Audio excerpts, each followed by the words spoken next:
Muy bien. Ahora sí, por favor, me dicen si se sigue viendo la pantalla completa. Sí, profe. Ya, muy bien, gracias. Comenzamos entonces. He llamado todo a este capítulo, digamos, de lo que tenemos que hablar. Justamente esto está relacionado con el mandato de dominio que hemos tocado la última vez. El mandato de dominio que implica obedecer el mandamiento del Señor de que sojuzguemos la tierra. Llenad la tierra y sojuzgadla y señoread. Hemos dicho que hay un principio de gobierno que proviene de Dios. Sin embargo, somos nosotros como mayordomos, como virreyes en la tierra, ¿no es cierto? No tenemos la autoridad absoluta, somos seres humanos, y el mandamiento de Dios de sojuzgar y señorear es siempre sujeto a la autoridad de Dios, ¿no? No es una autoridad, ningún ser humano puede automáticamente decir yo soy la única autoridad, todos se someten a mí, no hay eso, ¿no? Pero hay un mandato, sí es cierto que hay un mandato de que tenemos que gobernar la tierra. Ahora, esto habíamos explicado como una especie de mayordomía, tenemos que gobernar la tierra como mayordomos ante la autoridad de Dios, el Corán Deo, ante la gloria de Dios, ante el rostro de Dios. Estamos gobernando por mandato de Él. Es una orden sojuzgar la tierra, es una orden señorear, es una orden llenar la tierra. No podemos ser desobedientes a esta orden, ¿no es cierto? Ahora, cuando nosotros hemos observado en todo este tiempo, lo que la iglesia ha estado haciendo, no ha estado obedeciendo este mandamiento.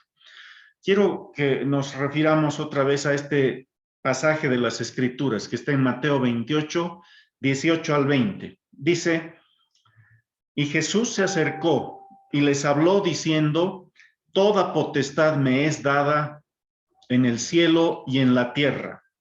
Por tanto, id y haced discípulos a todas las naciones, bautizándolos en el nombre del Padre y del Hijo y del Espíritu Santo, enseñándoles que guarden todas las cosas que os he mandado.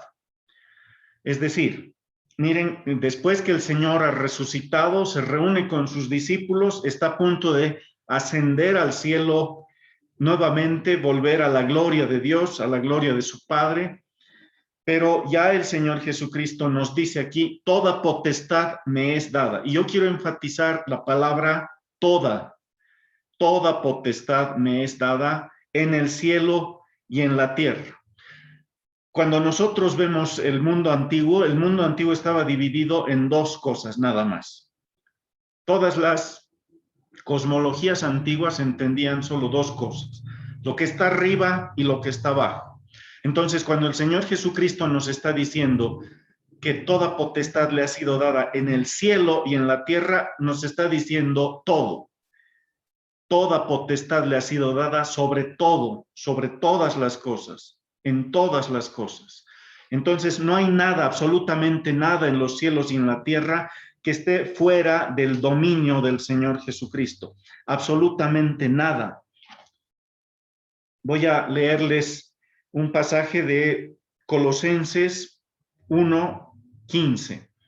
Dice del Señor Jesucristo, la palabra de Dios, Él es la imagen del Dios invisible, el primogénito de toda creación, porque en Él fueron creadas todas las cosas, las que hay en los cielos y las que hay en la tierra, visibles e invisibles, sean tronos, sean dominios, sean principados, sean potestades, todo fue creado por medio de Él y para Él.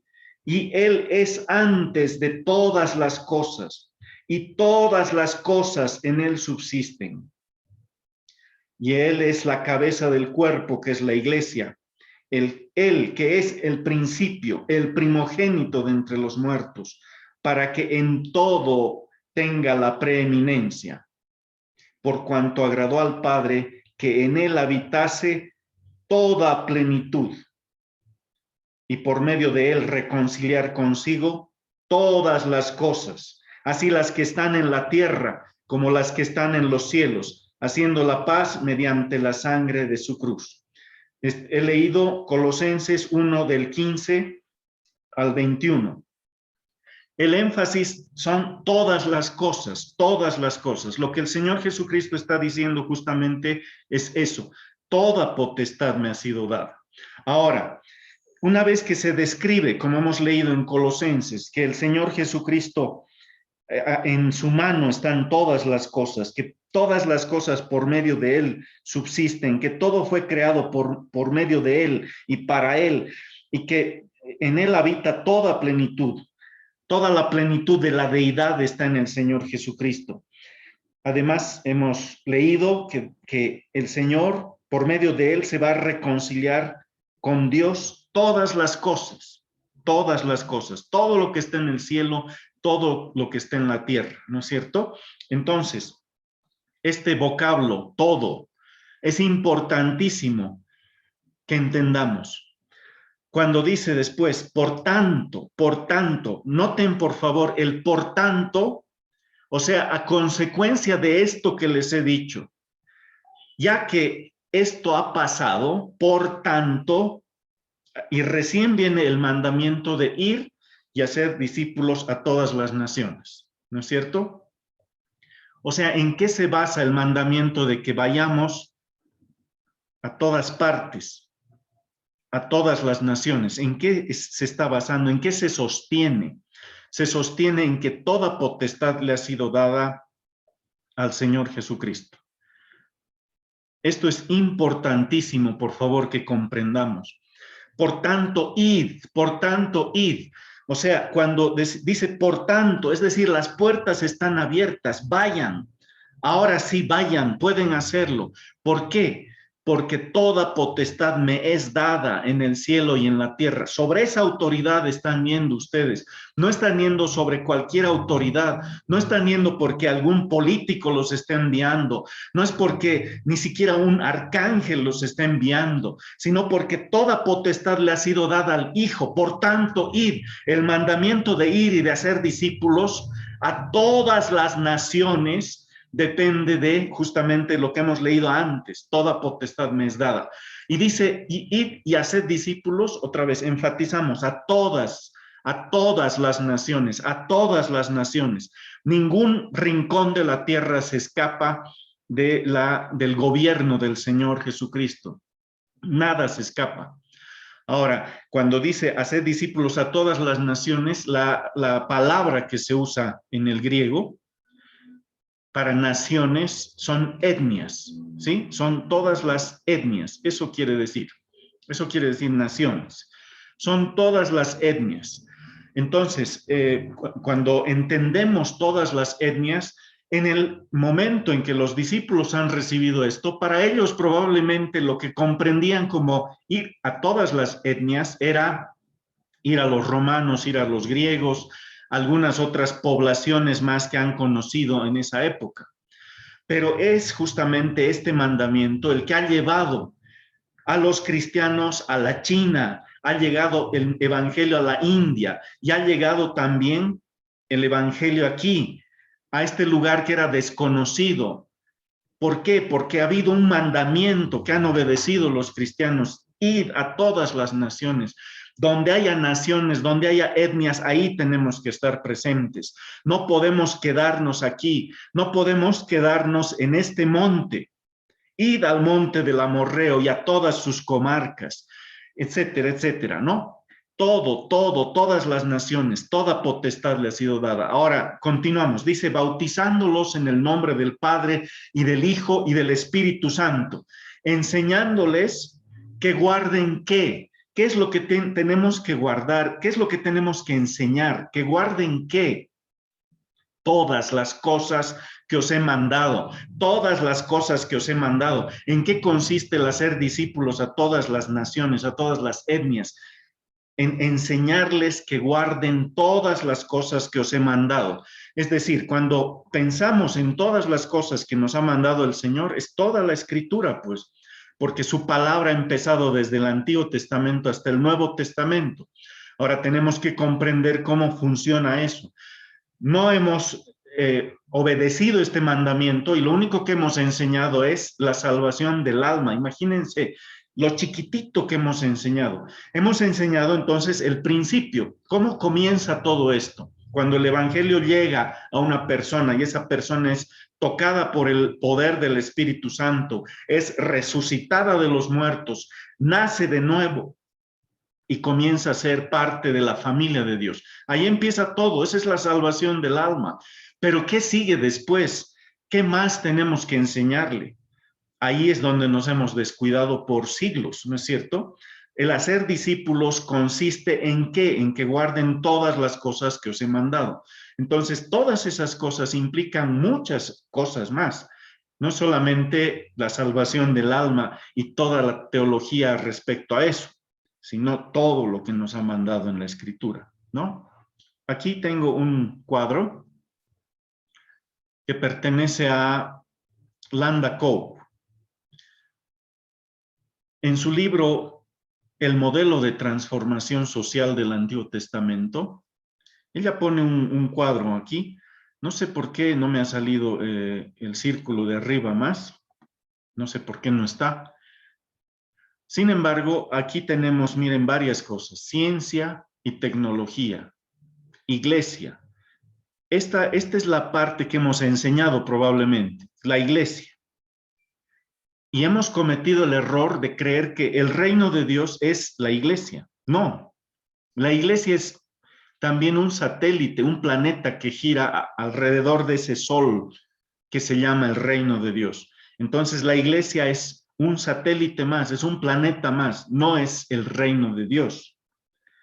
La familia, ¿cuántas veces hemos creído que guardar la familia, que simplemente portarse bien, enseñar a los hijos cómo tienen que ser, para que crezcan, para que se desarrollen, que eso era el todo, eso era el reino de Dios? Pues es una equivocación. Eso forma parte de todo el plantel de elementos que tiene que girar alrededor del reino de Dios, pero no lo es todo. Ahora, vean cómo la iglesia, como nosotros cristianos, nos hemos dedicado probablemente a estas dos cosas, hablar de la iglesia justamente y de la familia. Todos nuestros temas tienen que ver con eso. Pero ¿qué pasa con la educación en sí? O sea, ¿cómo, ya que vamos a hablar de la familia, qué vamos a decir de la educación?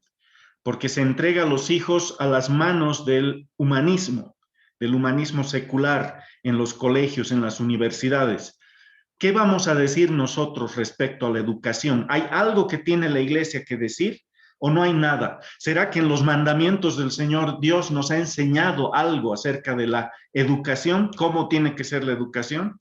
Hemos dado por sentado que la educación es que saquen, que secuestren a tu niño desde los 4, desde los 5 años y que esté con personas desconocidas. Cuando tú le enseñas a tu niño, no hables con extraños, no hables con extraños, no hables con extraños, hasta le haces ver películas, no hables con extraños, no hables con extraños, y tú lo vas a dejar en un lugar con extraños para que les enseñen algo que tú no sabes, no estás consciente de lo que se les va a enseñar. Si en cierto momento la filosofía en el mundo era más o menos cristiana o por lo menos católica, algo de bueno quizá tenía la educación en el colegio, cuando son chiquitos. Pero ahora, ¿qué es lo que se tiene? Ahora tienes un grupo de jóvenes que han crecido, que se han formado con el Facebook y con YouTube, que están siendo en general los profesores de la generación de los chiquitos ahora. Estas personas, estos profesores son los que van a hablar a favor del aborto, a favor de la ideología de género, a favor de los sodomitas, ¿no es cierto? A favor de los vicios, del relativismo, etcétera, etcétera. ¿Qué les estamos dando a los niños respecto a eso? ¿Cómo estamos preparando a los niños para enfrentar eso? ¿Será que de niños tendríamos que mandarlos a enfrentar todas esas cosas si ni nosotros hemos podido enfrentar cuando estábamos frente a profesores en la universidad o profesores en cualquier ámbito, ¿no es cierto? Hemos defendido la fe, y la fe no en un ámbito que tenga que ver con la salvación del alma, sino defender la fe en la educación, en la universidad, cuando se habla de Darwin, cuando se habla de la teoría de la evolución, cuando se habla de la filosofía de los griegos. ¿Qué decimos nosotros? ¿Tenemos algo que decir o no tenemos nada que decir? ¿La escritura tiene algo que decir? ¿Qué hemos enseñado a los niños y qué sabemos nosotros? Y acerca de la educación misma, ¿cómo debemos enseñar? ¿Qué debemos enseñar? ¿Está en la escritura eso? Si no hacemos esto, estamos fallando en el discipulado de enseñar todas las cosas que os he enseñado. El Señor nos ha mandado muchas cosas y está la educación incluida, pero hemos descuidado ese aspecto. Luego tenemos la comunicación. Habíamos hablado un poco de los locutores en la televisión, cómo los locutores te pueden presentar una noticia trágica, de dolor, de angustia, de alguien que ha sido atropellado, te muestran las imágenes sangrientas, etcétera, etcétera. Y después, ¿qué pasa? Viene la locutora y con su sonrisa te dice, bueno, ahora viene el show tal y tal. No le interesa nada. ¿En qué consiste la comunicación? ¿Qué estamos comunicando? ¿Qué se está informando? ¿Qué se está presentando en la televisión como información y como comunicación? En este momento, ¿qué tenemos? Tenemos estadísticas que nadie puede comprobar, que nadie puede demostrar de cualquier cosa. No sabemos si nos están engañando, nos están diciendo la verdad. ¿Por qué? Porque nosotros no estamos ahí dando la información, porque están otros dando la información, están otros movimientos a cargo de la televisión, de la radio, del internet. Ellos han inventado el Facebook, ellos han inventado Google. ¿Y dónde estábamos nosotros? Estábamos dentro de la iglesia, enseñando sobre la iglesia. Estábamos en nuestra familia enseñando solo cosas para la familia. ¿Dónde estábamos nosotros respecto a la comunicación? Los profetas se han encargado de comunicar la verdad de Dios públicamente. Se paraban en un lugar y decían, Dios dice esto. Y cuando daban sus mensajes, no se referían solamente a un mensaje espiritual para Israel. Dios dice que está enojado con ustedes, arrepiéntanse. ¿Arrepiéntanse de qué? Y hablaba de Babilonia, Isaías. Y hablaba de Asiria, Isaías. Y hablaba de Egipto. Y hablaba de diferentes pueblos. No se quedaba entonces con un mensaje israelí. No se quedaba simplemente con un mensaje de iglesia, sino que daba mensajes respecto a los reyes de las naciones, daba mensajes a los reyes de las naciones, estaba comunicando la voz de Dios, era el vocero de la voz de Dios a las naciones. Eso es lo que estaba haciendo Isaías. Isaías entonces estaba anticipando lo que la iglesia tiene que hacer cuando dice ir a todas las naciones. Isaías ya había empezado con eso. Cuando Dios toma a Jonás, ¿para qué lo toma? Para que predique dónde, para que hable el mensaje de Dios dónde. En Israel, no era una cosa local, no se quedaba en la iglesia, no se quedaba en la familia, no se quedaba en el pueblo. Ya había un énfasis antes. El Señor Jesucristo está reiterando ese énfasis. Vayan a todas las naciones, no se queden en este monte, vayan a todos, a todo lado. Jonás quiso escapar y ustedes saben el incidente del gran pez, ¿no es cierto? Que se traga a Jonás, etcétera. Luego Jonás, aunque aunque no quiera Jonás, terminó yendo a Nínive, que era la capital de Asiria. En ese momento el imperio más poderoso del mundo. Es como irte a Nueva York, pero te estás yendo a Nueva York a enfrentarte a los que viven en Nueva York, con toda su idolatría y toda su mentira. Y te vas a enfrentar en diferentes ámbitos, no solamente en el aspecto espiritual, en el sentido de la salvación del alma, sino en todos los ámbitos tenemos que enfrentarnos. Por eso somos la iglesia, somos el pueblo de Dios y hemos sido llamados a todo esto. Después tenemos, miren, artes y ocio. ¿Qué hemos dicho nosotros acerca de las bellas artes? ¿Tenemos una visión de las bellas artes o nos hemos conformado con no rock cristiano? Y listo. O sea, decimos eso y para nosotros es eso. O sea, cuando hablamos de artes, se refiere a lo que se hace en el culto, en los 45 minutos de canciones. ¿A eso se refiere? ¿O se refiere a otras cosas más? Porque nosotros podemos ver en el Antiguo Testamento justamente Dios, cuando manda construir el tabernáculo, prepara a personas especializadas en arte, en ciencia y arte, dice, para fabricar ciertas cosas, para inventar ciertas cosas, ¿no? Ha preparado a 2 personas especialmente que iban a enseñar a otros justamente para que todo construyan alrededor del tabernáculo, ¿no? Para que esté el lugar santo, ahí estaba el arca del pacto. ¿Cómo se hace una arca de oro? ¿Cómo se hacen unos querubines de oro? Hay que saber fundir el oro, pues. Entonces, todo esto estaba ya en el tabernáculo de Moisés y también está presente en el templo del rey Salomón. Ustedes pueden ver eso en las escrituras. Entonces, no se ha quedado eso en si tocamos o no piano en la iglesia. No se ha quedado en eso. O sea, el arte era arte, realmente era arte. No era el momento de llenar ese vacío con canciones hasta que la gente llegue. No era eso. Cuando hablamos de ocio, bueno, el término a mí no me gusta mucho, ¿no? Pero entiendo a qué se refiere Landa Cove. Se está refiriendo al entretenimiento, ¿no? ¿Qué hacemos con el ocio, con el entretenimiento, le llamaremos? ¿Hay lugar para el entretenimiento o somos seres fríos que no podemos reír para nada? Hay momentos en las escrituras en que se habla de risa, hay chistes en las escrituras, obviamente hay un nivel de humor en las escrituras, pero no es todo el tiempo, no es un abuso de eso, pero ¿sabemos qué dice la escritura acerca del humor o no sabemos? Simplemente damos por sentado que, bueno, si es chistoso, nos reímos. ¿De qué nos estamos riendo ahora? Lamentablemente, hermanos, no hay un humor cristiano, ¿no es cierto? No hay un humor cristiano verdadero. Ahora, no estoy hablando de que hagamos necesariamente un show cristiano, no estoy hablando necesariamente de eso, pero hay un lugar para el humor. ¿Dice algo la escritura acerca del humor? Pues sí, hay pasajes en las escrituras que son graciosos y son especialmente como presenta el Señor como burla de ciertas cosas, ¿no? Burla y en otros momentos humor.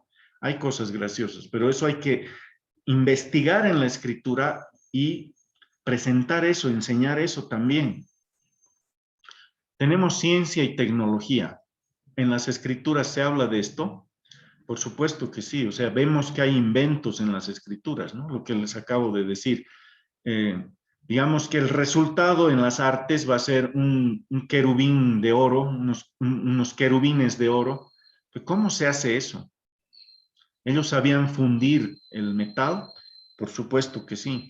Entonces, hay elementos de ciencia y tecnología como los mandamientos básicos, las presuposiciones, las ideas básicas para que después ellos descubran mejores métodos para fundir el oro, para limpiar el oro, para purificarlo, mejor tecnología. Por supuesto que hay las bases para eso en las escrituras. ¿Y qué decir de los gobiernos, ¿no? Del gobierno. ¿En qué se basa el gobierno?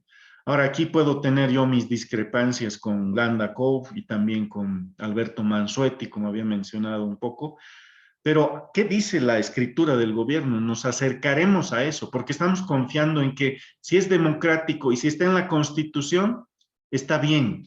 Eso es un tremendo error, porque los gobiernos de este mundo se están basando en leyes que no son la ley de Dios.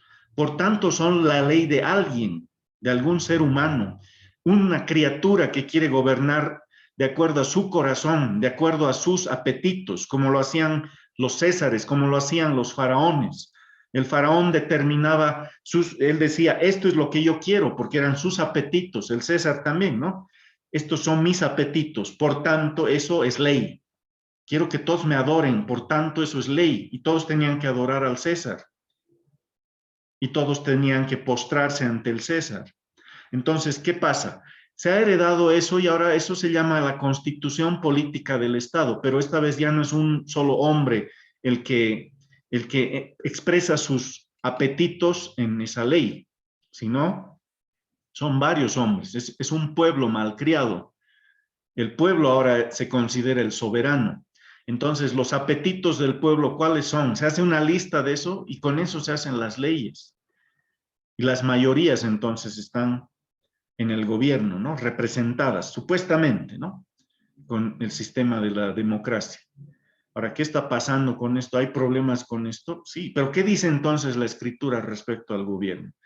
Que en algún momento discrepemos unos cristianos de otros, está bien, pero no nos quedemos en los mismos pañales de hace 10 años o de hace 40 años o de hace 2 siglos en los que hemos estado respecto a este tema.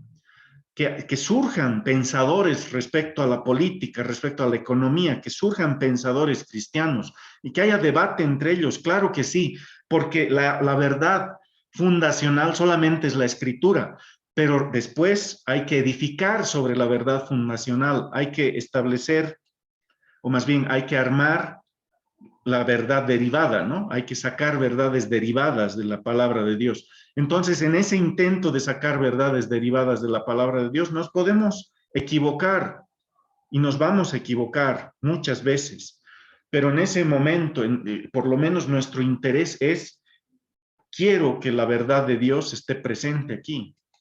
Quiero que la verdad de Dios me diga qué es lo que se hace con los gobiernos y qué es lo que se hace con el arte, qué es lo que se hace con la tecnología, con la educación, qué es lo que se hace con todo, todo, todo, todo, todo. La escritura no nos dice la tabla periódica de los elementos, por supuesto que no dice, pero la estructura base del conocimiento, de lo que el hombre puede indagar y de cómo debe indagar, está aquí. Partimos de la escritura, esa es la verdad fundacional. Y una vez que somos guiados por los patrones de pensamiento de la verdad fundacional, eso investigando ya con esos ojos, con esos lentes que nos da la escritura, toda la realidad, miramos la ciencia, miramos el arte, miramos todo, entonces vamos corrigiendo nuestra visión. Porque en este momento, ¿qué es lo que tenemos? ¿Con qué visión, con qué lentes estamos mirando la realidad? Estamos mirando probablemente con lo que la mayoría diga, porque encima nos han enseñado eso, que lo que digan todos, donde fueres, haz lo que vieres, ¿no es cierto? Nos han enseñado eso, entonces no sabes qué se hace. Bueno, ¿qué opinan todos? ¿Están de acuerdo? Ya, estoy de acuerdo también. Entonces empezamos a opinar sobre temas de acuerdo a a los lentes que la mayoría, que la democracia pone. Y están equivocados, son torcidos, porque la mayoría en un tiempo pudo haber dicho, existe el Señor y hay que adorarle. Pero en otra época la mayoría está torcida y dice, no existe Dios.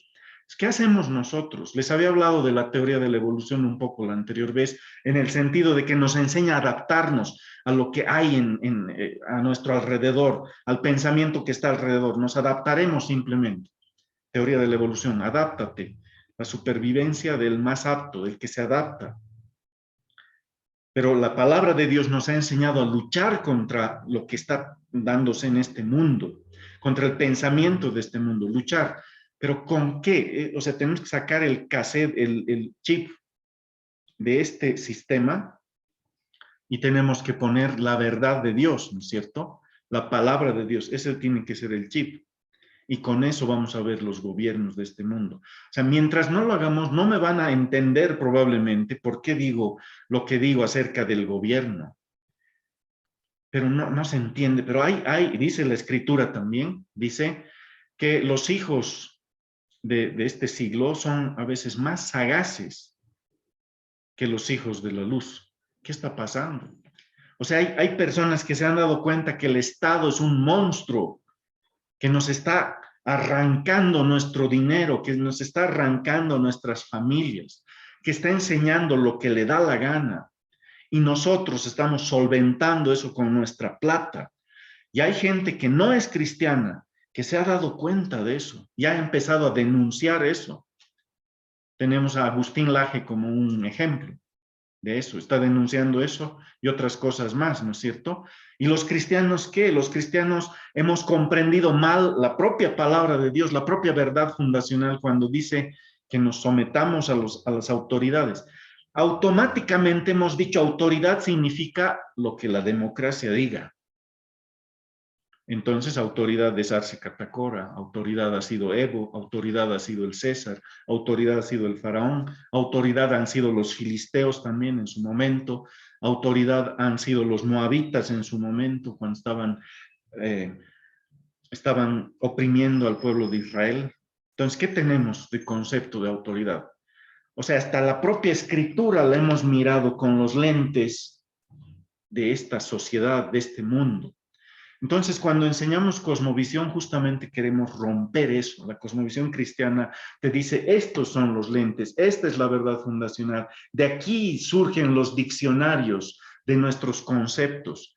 No es el diccionario en sí mismo. Tú abres un diccionario y crees que mágicamente aparecieron las palabras ahí. La palabra familia automáticamente apareció en el diccionario. Y lo que dice el diccionario, ¿eso es? No.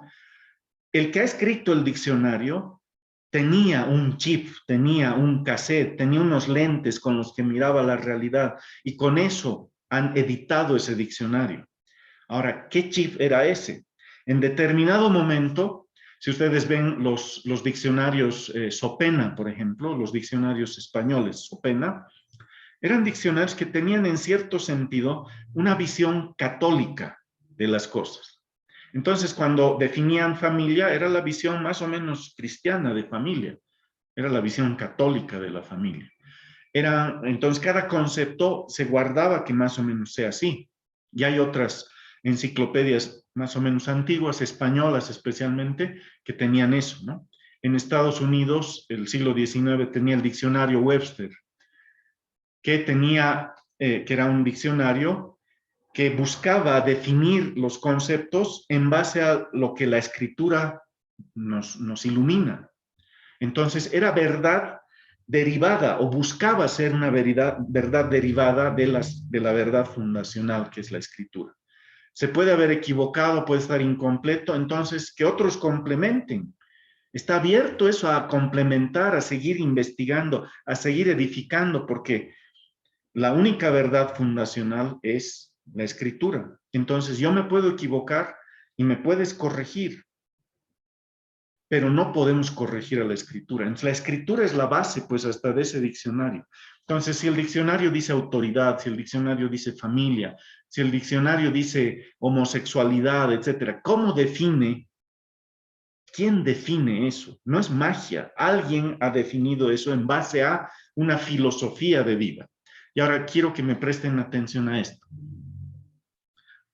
Existe ahora con más fuerza una idea que está surgiendo que es muy interesante, ¿ya?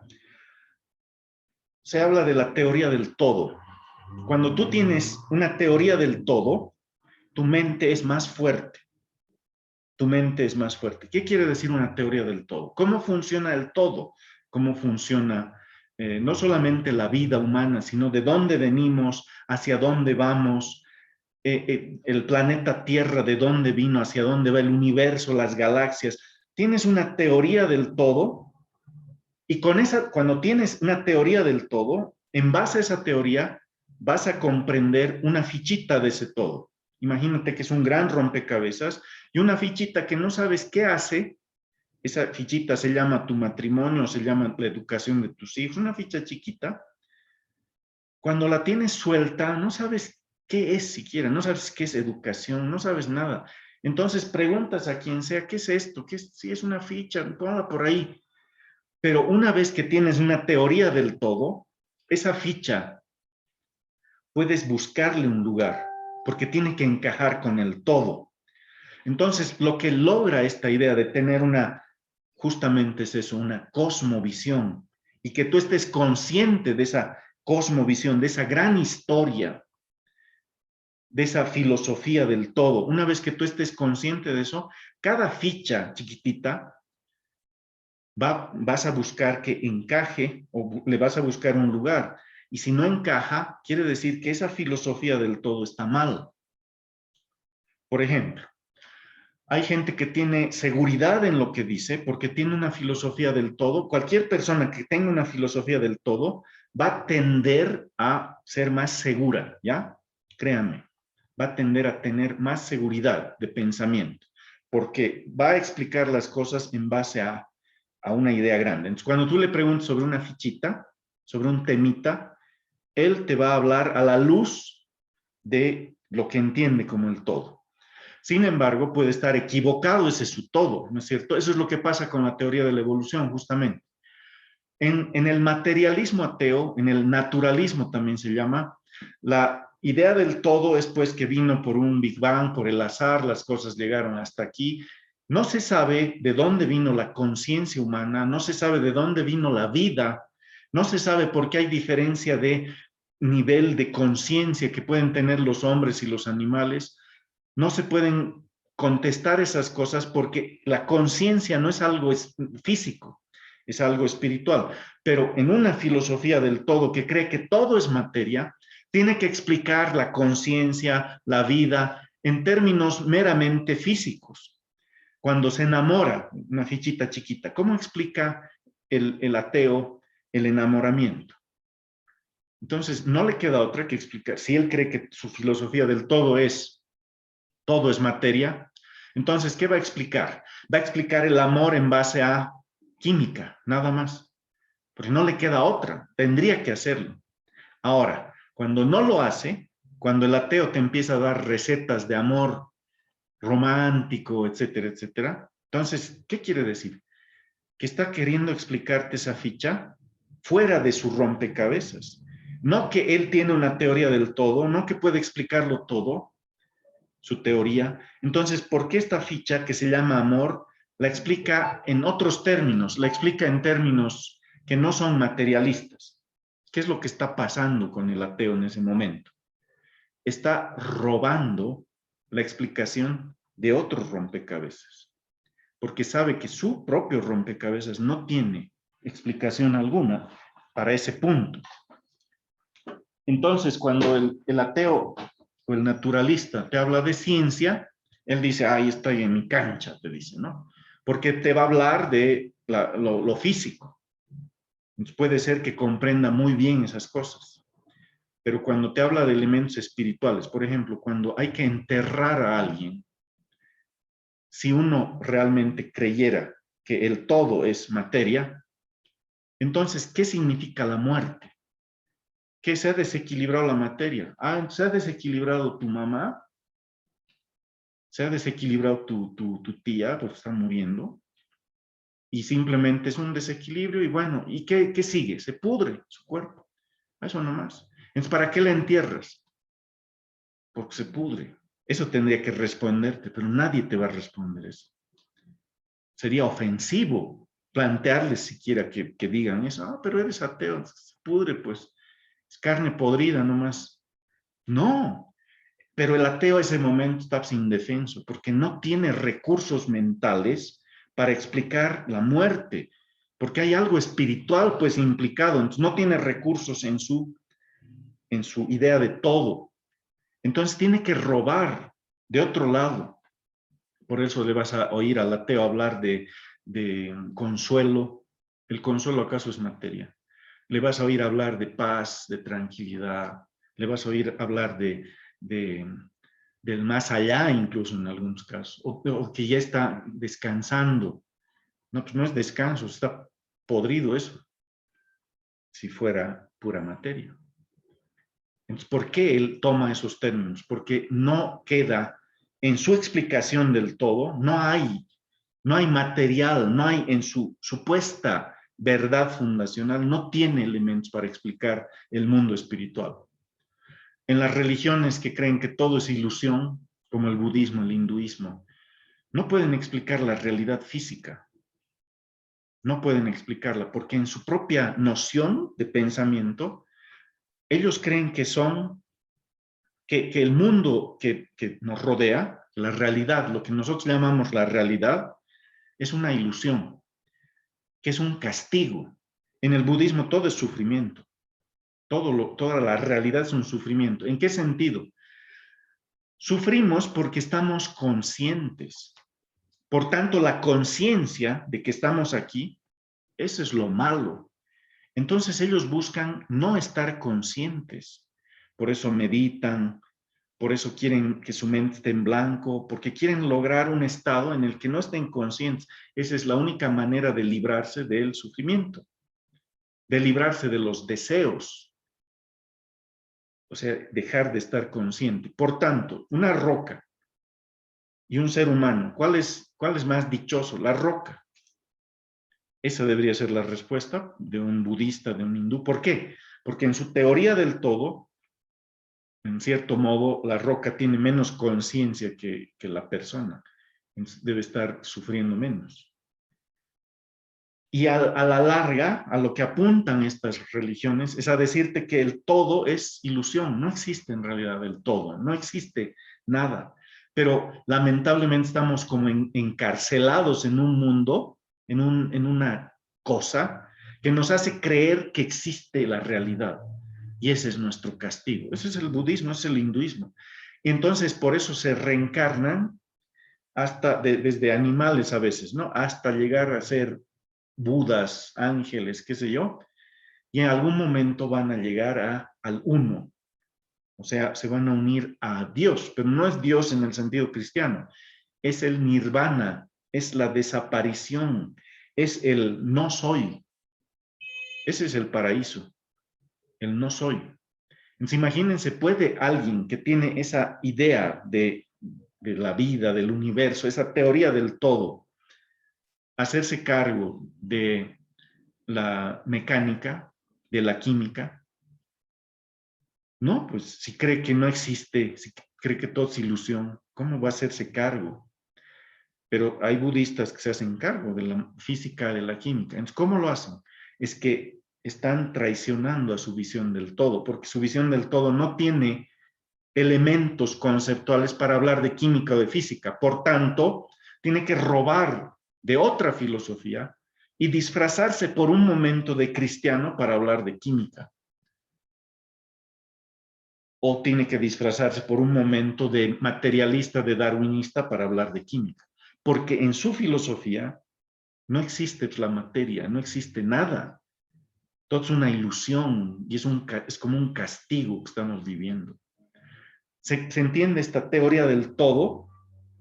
Ahora, cuando nosotros aprendemos cosmovisión cristiana, estamos aprendiendo una teoría del todo. La teoría que no es una teoría, sino la verdad fundacional que Dios nos ha dado en las Escrituras. Estamos aprendiendo qué nos dice Dios del todo, porque el todo no puede ser una invención del hombre. Nadie puede ver el todo, ningún ser humano, ¿no? Desde aquí y explicar todo, nadie. Tiene que venir alguien externo, un agente externo que nos explique cómo es el todo. Y el único que puede hacer eso es alguien suficientemente poderoso para tomar el todo en sus manos, ¿me comprenden? Toda la creación en sus manos. Solamente Dios puede hacerlo. En cambio, en Darwin, en el naturalismo, en el materialismo, es un hombre el que va a ir analizando y el tipo estaba en silla de ruedas y estaba así, doblado, y él tiene su teoría del todo. O sea, un ser humano chiquitito cree que puede saberlo todo por sí mismo, por su mente. No, pues, y dentro de 50 años alguien va a rebatir lo que ha dicho Stephen Hawking, ¿no es cierto? Alguien va a rebatir eso y va a superar eso. Y va a decir, no, estaba equivocado Hawking, por muy capo que haya sido. Y nadie puede, pues, comprender el todo, ni siquiera en sus partes esenciales. Nadie, ningún ser humano por sí mismo, salvo el Señor Jesús, que es el agente externo, porque es el creador, por eso se enfatiza. Dice, todo fue creado por medio de Él y para Él. Y Él es antes de todas las cosas y todas las cosas en Él subsisten.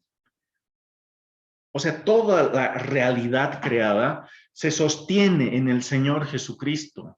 Por Él se sostiene, por Él existe la realidad, por Él existe la creación. Entonces, Él cuando vino, cuando se encarnó, cuando nos dio su palabra, nos dio el mensaje a través de los profetas y a través de su propia voz, cuando Él se acercó a la tierra, estaba diciendo pues lo que dice, lo que puede decir el que ha visto el todo, porque Él es el que ha creado todas las cosas, ¿no es cierto?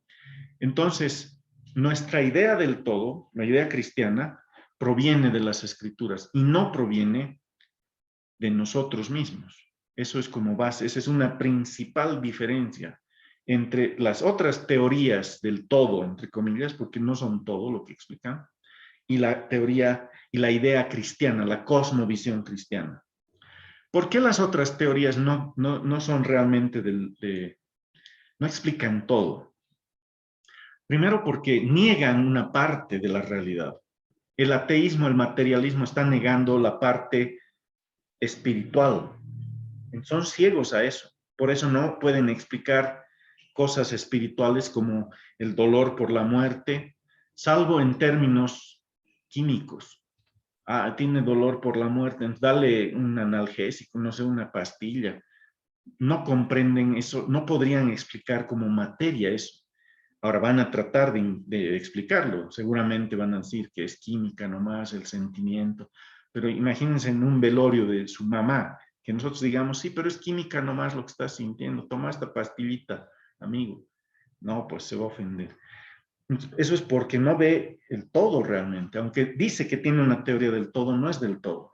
Entonces esta parte que no puede ver, se la roba de otra cosmovisión que tenga eso. Entonces tienes la otra parte, los que creen que todo es ilusión, que no existe la realidad. Entonces ellos cuando se chocan con la realidad, cuando algo les lastima y les dices, no, pero es ilusión nomás, yo no existo, ¡pam! Le das un sopapo. ¿Qué es lo que está pasando? El tipo lo estás despertando a la realidad, porque su idea del todo no consideraba ese sopapo, digamos, ¿no? Porque él no creía que existía eso. Cree que es su sueño, cree que es un sueño que él está teniendo, que él es que es la conciencia única del universo y todos los demás somos ilusión alrededor de él. Somos parte de su sueño, digamos, ¿no? Entonces tú con un sopapo lo sacaste de ahí y él tiene que explicar por qué se enoja. ¿Por qué te enojas? Le dices. ¿Por qué? Si no existo, si ese sopapo es ilusión nomás, es parte de tu sueño, yo no existo. Entonces, ¿qué es lo que pasa? Él, al querer vengarse de ti, está ya rompiendo su teoría del todo, porque no es una teoría del todo, está negando la otra parte de la verdad. Pues. O sea, está viendo una y está negando esta otra, ¿no? La que sí existe el mundo físico y sí existe el golpe y sí existe otra persona que ha venido a darle el golpe. Entonces, cuando él quiere explicar eso, no puede en base a su propia teoría filosófica básica, tiene que robar de otra. Entonces, lo que está pasando es esto ahorita en el mundo. El naturalismo, o sea, los que creen solamente que todo es materia, se han chocado con ciertas cosas, pues, necesidades espirituales. En pandemia tienen miedo y no es con darle pastillas que se les pasa el miedo. Por otro lado, los que no creen que todo es ilusión, creen, que no existe la materia, etcétera. Igual cuando están en pandemia, ¿qué pasa? Algo está pasando, ¿y ahora qué hago? O sea, sus hijos se están enfermando, ellos mismos están sufriendo. Entonces, ¿qué hacen? En lugar de ir a la cosmovisión que abarca el todo, la única cosmovisión que abarca el todo es una cosmovisión que cree en el mundo material y en el mundo espiritual. Las dos cosas son parte de la realidad. En lugar de ir a esa cosmovisión, el materialismo le está pidiendo a los budistas llenar el vacío. Y los budistas le están pidiendo a los ateos materialistas llenar el vacío. O sea, dos tuertos, digamos, se juntan para intentar ver el todo. Pero sus explicaciones siguen siendo a medias y no se conectan entre ellos porque son contradictorias sus ideas. O sea, si tú ves al hinduismo, lo que propone el hinduismo y lo que propone Darwin, qué sé yo, aunque puedan tener ciertos puntos de contacto en algunos elementos, no, pues si estos niegan que hay materia y estos dicen que solo hay materia, obviamente son dos perros que se van a pelear, no pueden complementarse, no van a poder vivir en paz, pero prefieren estar así, unidos, a aceptar la visión cristiana del todo, que sí tiene todo. Ahora, A esto que les acabo de decir, estas teorías del todo, les decía que eso ayuda a tener seguridad de pensamiento, porque cuando tú no puedes explicar algo, dices, un momento, déjame estudiar, porque esta es una ficha que ahorita no sé dónde encaja en el todo, ¿ya? Pero hallas un lugar, va a haber un lugar. Después de un tiempo de estudio vas a encontrar el lugar. Como alguien me decía, los dinosaurios, ¿dónde encajan? ¿No? Si soy cristiano, ¿dónde encajan los dinosaurios? Entonces, mucho en la iglesia nos hemos ocupado de comprender o de tratar de dar explicación a fichitas. ¿Para qué quieres saber de los dinosaurios? ¿Para qué quieres saber de esta fichita? Te la voy a decir, pero igual va a estar suelta en tu mente. Igual nomás va a estar sin relación con el todo. Si no conoces, si no hay una cosmovisión cristiana, tu respuesta de dinosaurios es una respuesta suelta. Y no vas a saber, ¿y ahora cómo la uso esta respuesta? ¿Me entienden? Entonces van a estar hablando en una cena familiar, tus tíos ateos, no sé, tu abuelita que es budista, tu tío, tu otro tío espiritista, qué sé yo, cada uno hablando, y tú lo único que sabes es hablar de dinosaurios. Entonces vas a hablar de dinosaurios y tu tío darwinista te va a empezar a hablar, sí, los fósiles, y tú no sabes. ¿Por qué? Porque tus dinosaurios son una fichita flotando en el vacío, porque no has comprendido el todo. ¿Dónde encajan los dinosaurios en la teoría del todo? ¿Dónde encaja en la visión cristiana del todo? Por eso te da seguridad cuando tienes una teoría del todo.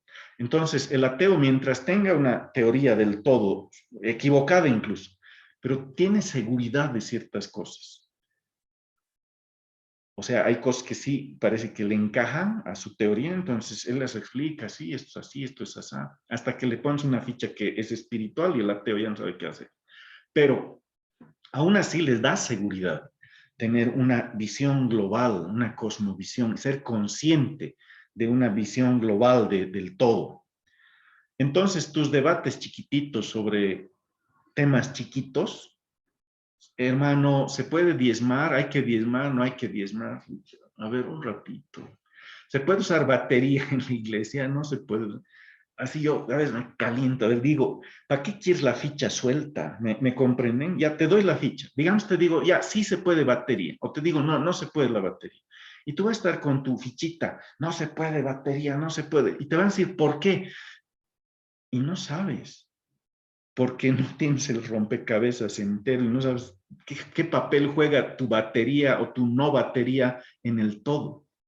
Por eso se necesita comprender el todo. Ahora, esta idea del todo, esta historia del todo, también se llama una narrativa. O sea, es como un relato. Se le dice relato, se le dice una narrativa, se le dice una historia del todo, que tienes que comprenderla. ¿Ya? Hay relatos, entonces cuando son del todo se llama metanarrativa. Los metarrelatos, ¿ya? Son relatos grandes, no son relatos chiquititos. Ahora, lo que yo estoy forzándoles a ustedes, es que dejen la micronarrativa de la salvación del alma, que es una ficha que es parte de ese todo. Pero en esa ficha estás viviendo todo. Ahí te ahogas, ahí sueñas, ahí lloras, ahí te alegras, ahí depende de esa ficha todo. Y esa ficha la tienes así. Y cuando el todo llega, te inunda el todo, te habla de política, de ciencia, de economía, de todo. No, solo Jesús salva, dices. Pero tu idea es, no tiene nada que ver con economía ni con matemáticas, nada. Tiene que ver con la salvación del alma. Entonces te miran raro. A ver, ¿por qué?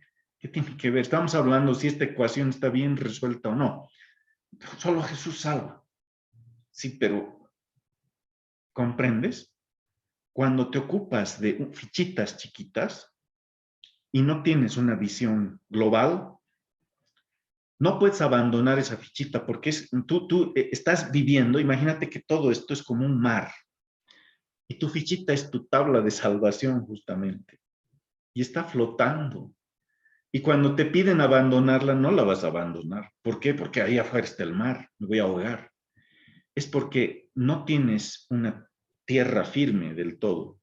Solo tienes un mar de vacíos, de dudas, de que no sabes qué. Y en lo único que te puedes amparar es en una capsulita, en una fichita, en una canoa que se llama, puede ser la salvación del alma, ¿no?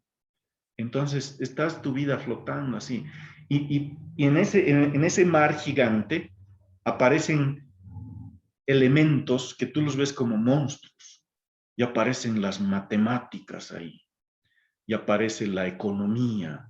Y aparece el arte. Y para ti, no, no, no. Y tratas de escapar de ellos. No, no, no. Y huyes de ellos. No están dentro del todo. Para ti el todo es tu canoita. Lo demás es el vacío. Por tanto, no tienes seguridad. Todo el rato estás flotando. Entonces vas a dar tu opinión acerca de Darwin. Ustedes me tienen que escuchar. Ustedes me van a perdonar, tío, tía, me van a perdonar. Pero eso de Darwin no es para mí. Jesús salva. Y y te miran. ¿Y eso qué tiene que ver? Y lo mismo va a salir en otra cena cuando estén hablando de Maduro, Mao Zedong, Stalin, qué sé yo. Y lo mismo va a pasarte. Tu fichita es una sola. Y entonces están hablando de si a Maduro hay que derrocarlo, no hay que derrocar. Tu fichita no, solo Jesús salva. Pero no explicas qué quiere decir salvación. Claro que solo Jesús salva. Justamente eso dice pues toda la escritura. Es el Salvador, pero es del todo.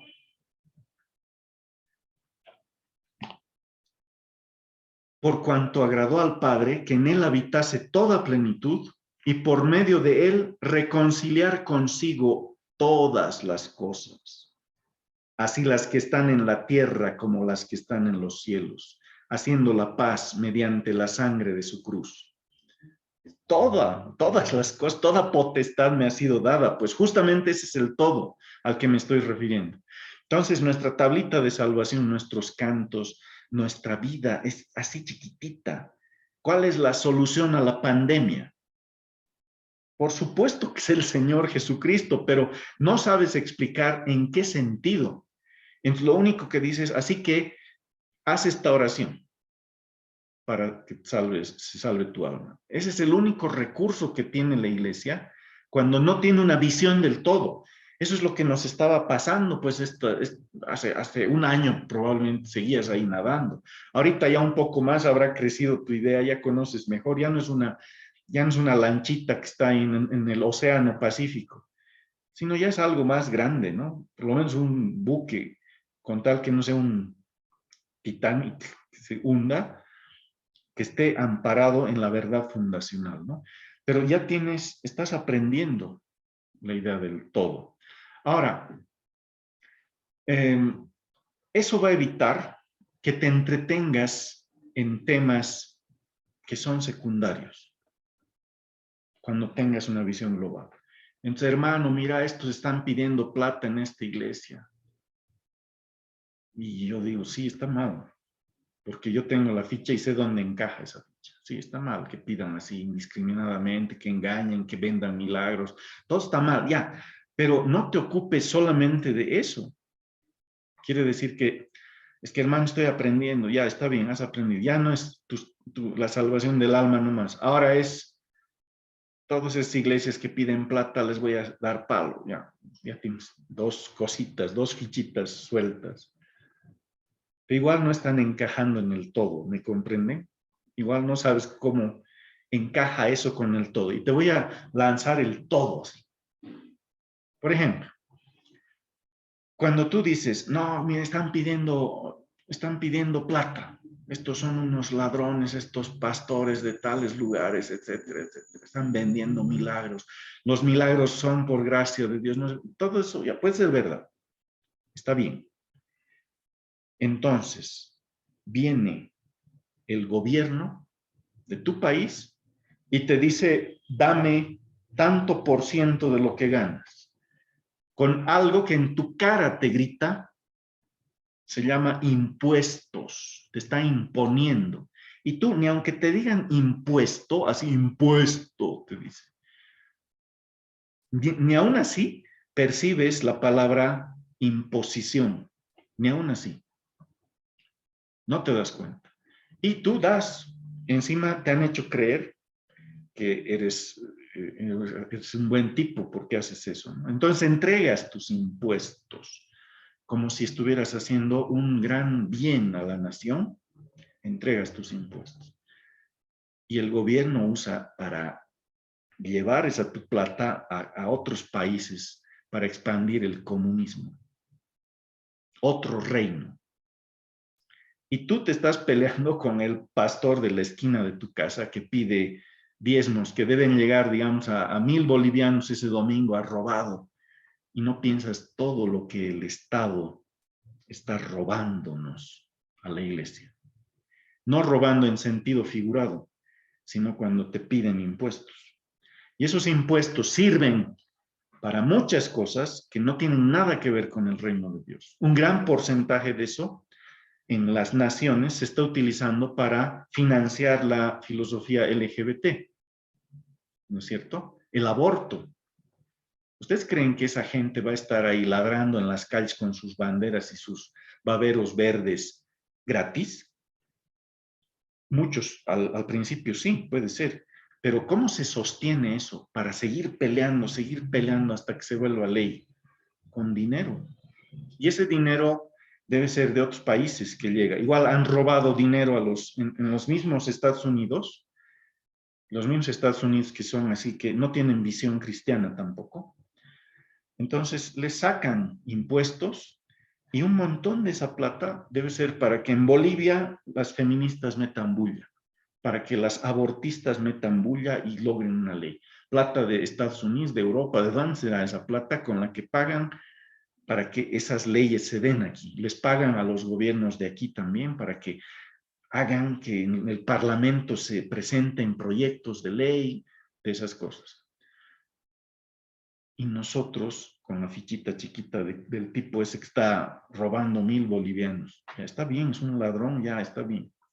Pero no te esfuerces tanto al punto de que te estés tragando al camello por colar al mosquito. ¿Se acuerdan, no? De esa ilustración del Señor. O sea, tienes un cernidor y estás haciendo, no quiero que entre ninguna mosca. Entonces estás sirviendo todo, ¿no? Y ¡ting! La mosca se queda en tu cernidor. Qué bien, no entró al vaso, ¿ya? Pero en tu vaso ya había un camello allá adentro.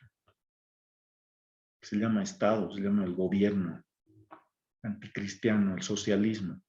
Y tú, feliz porque le has hecho cerrar el kiosco al pastor ese que estaba robando, al que era decía que era pastor, feliz estás con eso. Tu fichita está flotando en el espacio.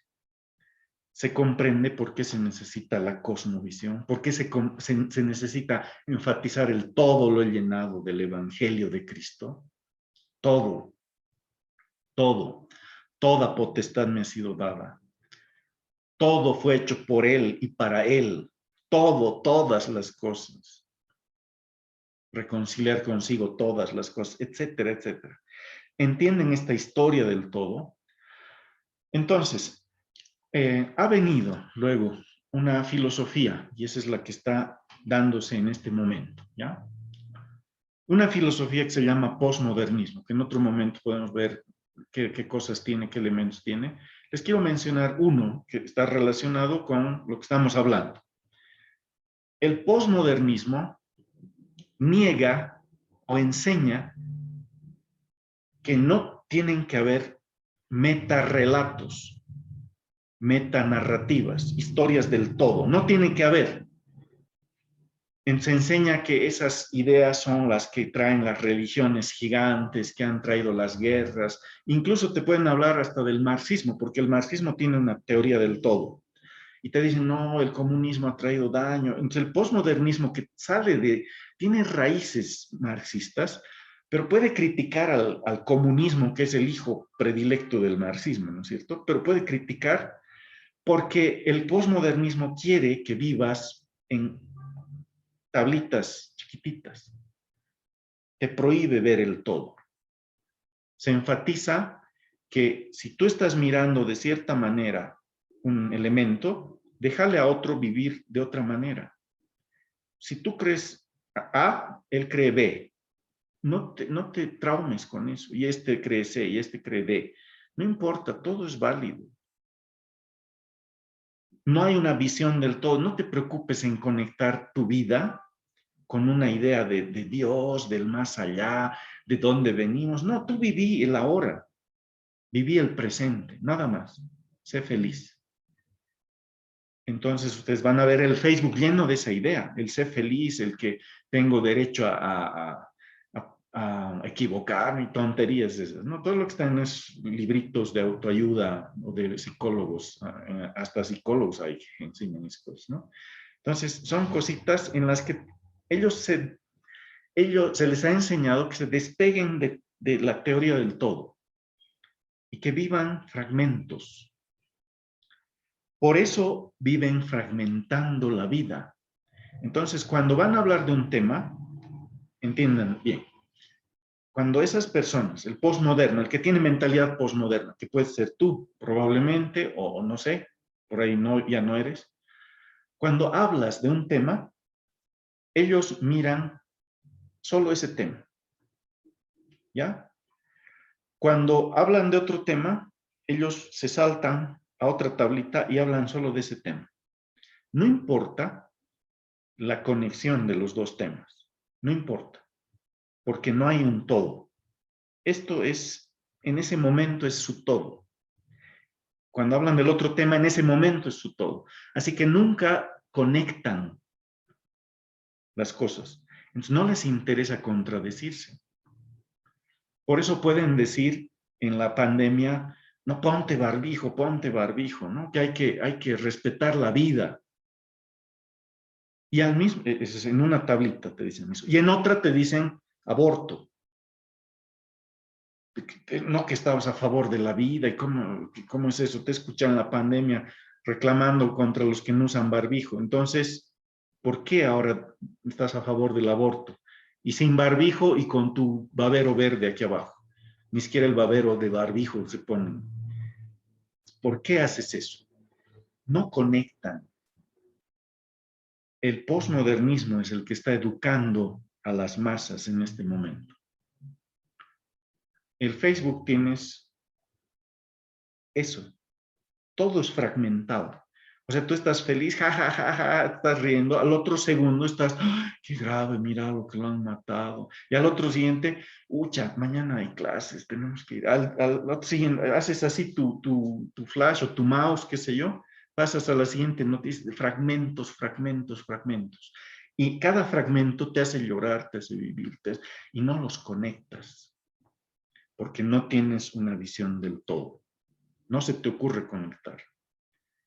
Y puede ser que cuando publicas algo, has publicado una cosa que contradice la anterior publicación. Ni siquiera una de hace 10 días estás contradiciendo lo que has dicho hace 10 días. No, la anterior. Y no conectas. Porque nos están educando a fragmentarlo todo. Porque en el posmodernismo, las filosofías que tienen una visión del todo son las más poderosas. Y el posmodernismo no acepta que alguien se adueñe de todo, que alguien sea el más poderoso. Como es una filosofía marxista, no quiere que nadie destaque, que nadie sea el que diga así son las cosas. Por eso en el posmodernismo se enfatizan las culturas chiquitas. Entonces tú hablas de la gran cultura griega, y hablas de una cultura, digamos, me invento, los chimichurri, digamos, ¿no? Cerca del lago Tica, de donde sea. Y esa cultura para ellos tienes que darle el mismo valor que a los griegos. Aunque los griegos hayan descubierto esto, y ellos nada, aunque ellos sigan siendo caníbales, tú tienes que valorar igual a todas las culturas, porque vives por fragmentos. No miras en una historia del todo qué cultura contribuyó más en determinadas cosas y qué cultura contribuyó menos. No miras eso. Entonces se respeta en el posmodernismo a todas las culturas.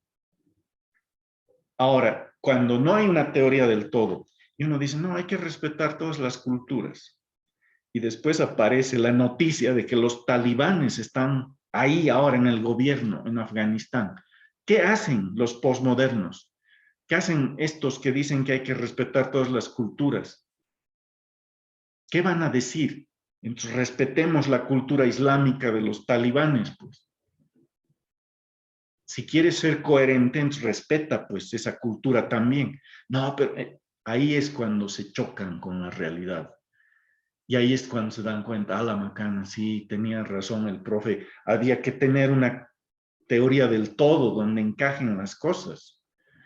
Ahora, esto no es solamente verdad respecto a los posmodernos, es verdad respecto a la gran mayoría de los cristianos.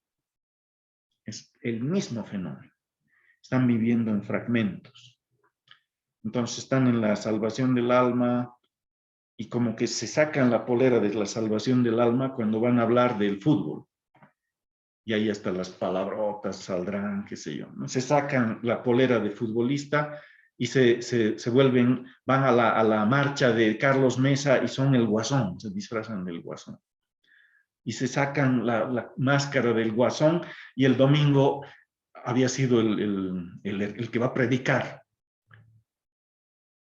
Y viven, y eso se enseña en la filosofía posmoderna, tienen diferentes identidades. Ahora, se entiende que nosotros podemos tener diferentes roles en la vida. O sea, eres padre, eres al mismo tiempo hijo, eres al mismo tiempo trabajador en algún lugar, en otra cosa eres estudiante, etc. Pero en el posmodernismo, esta visión fragmentada no la ve como papeles de una sola persona, la ve como personalidades.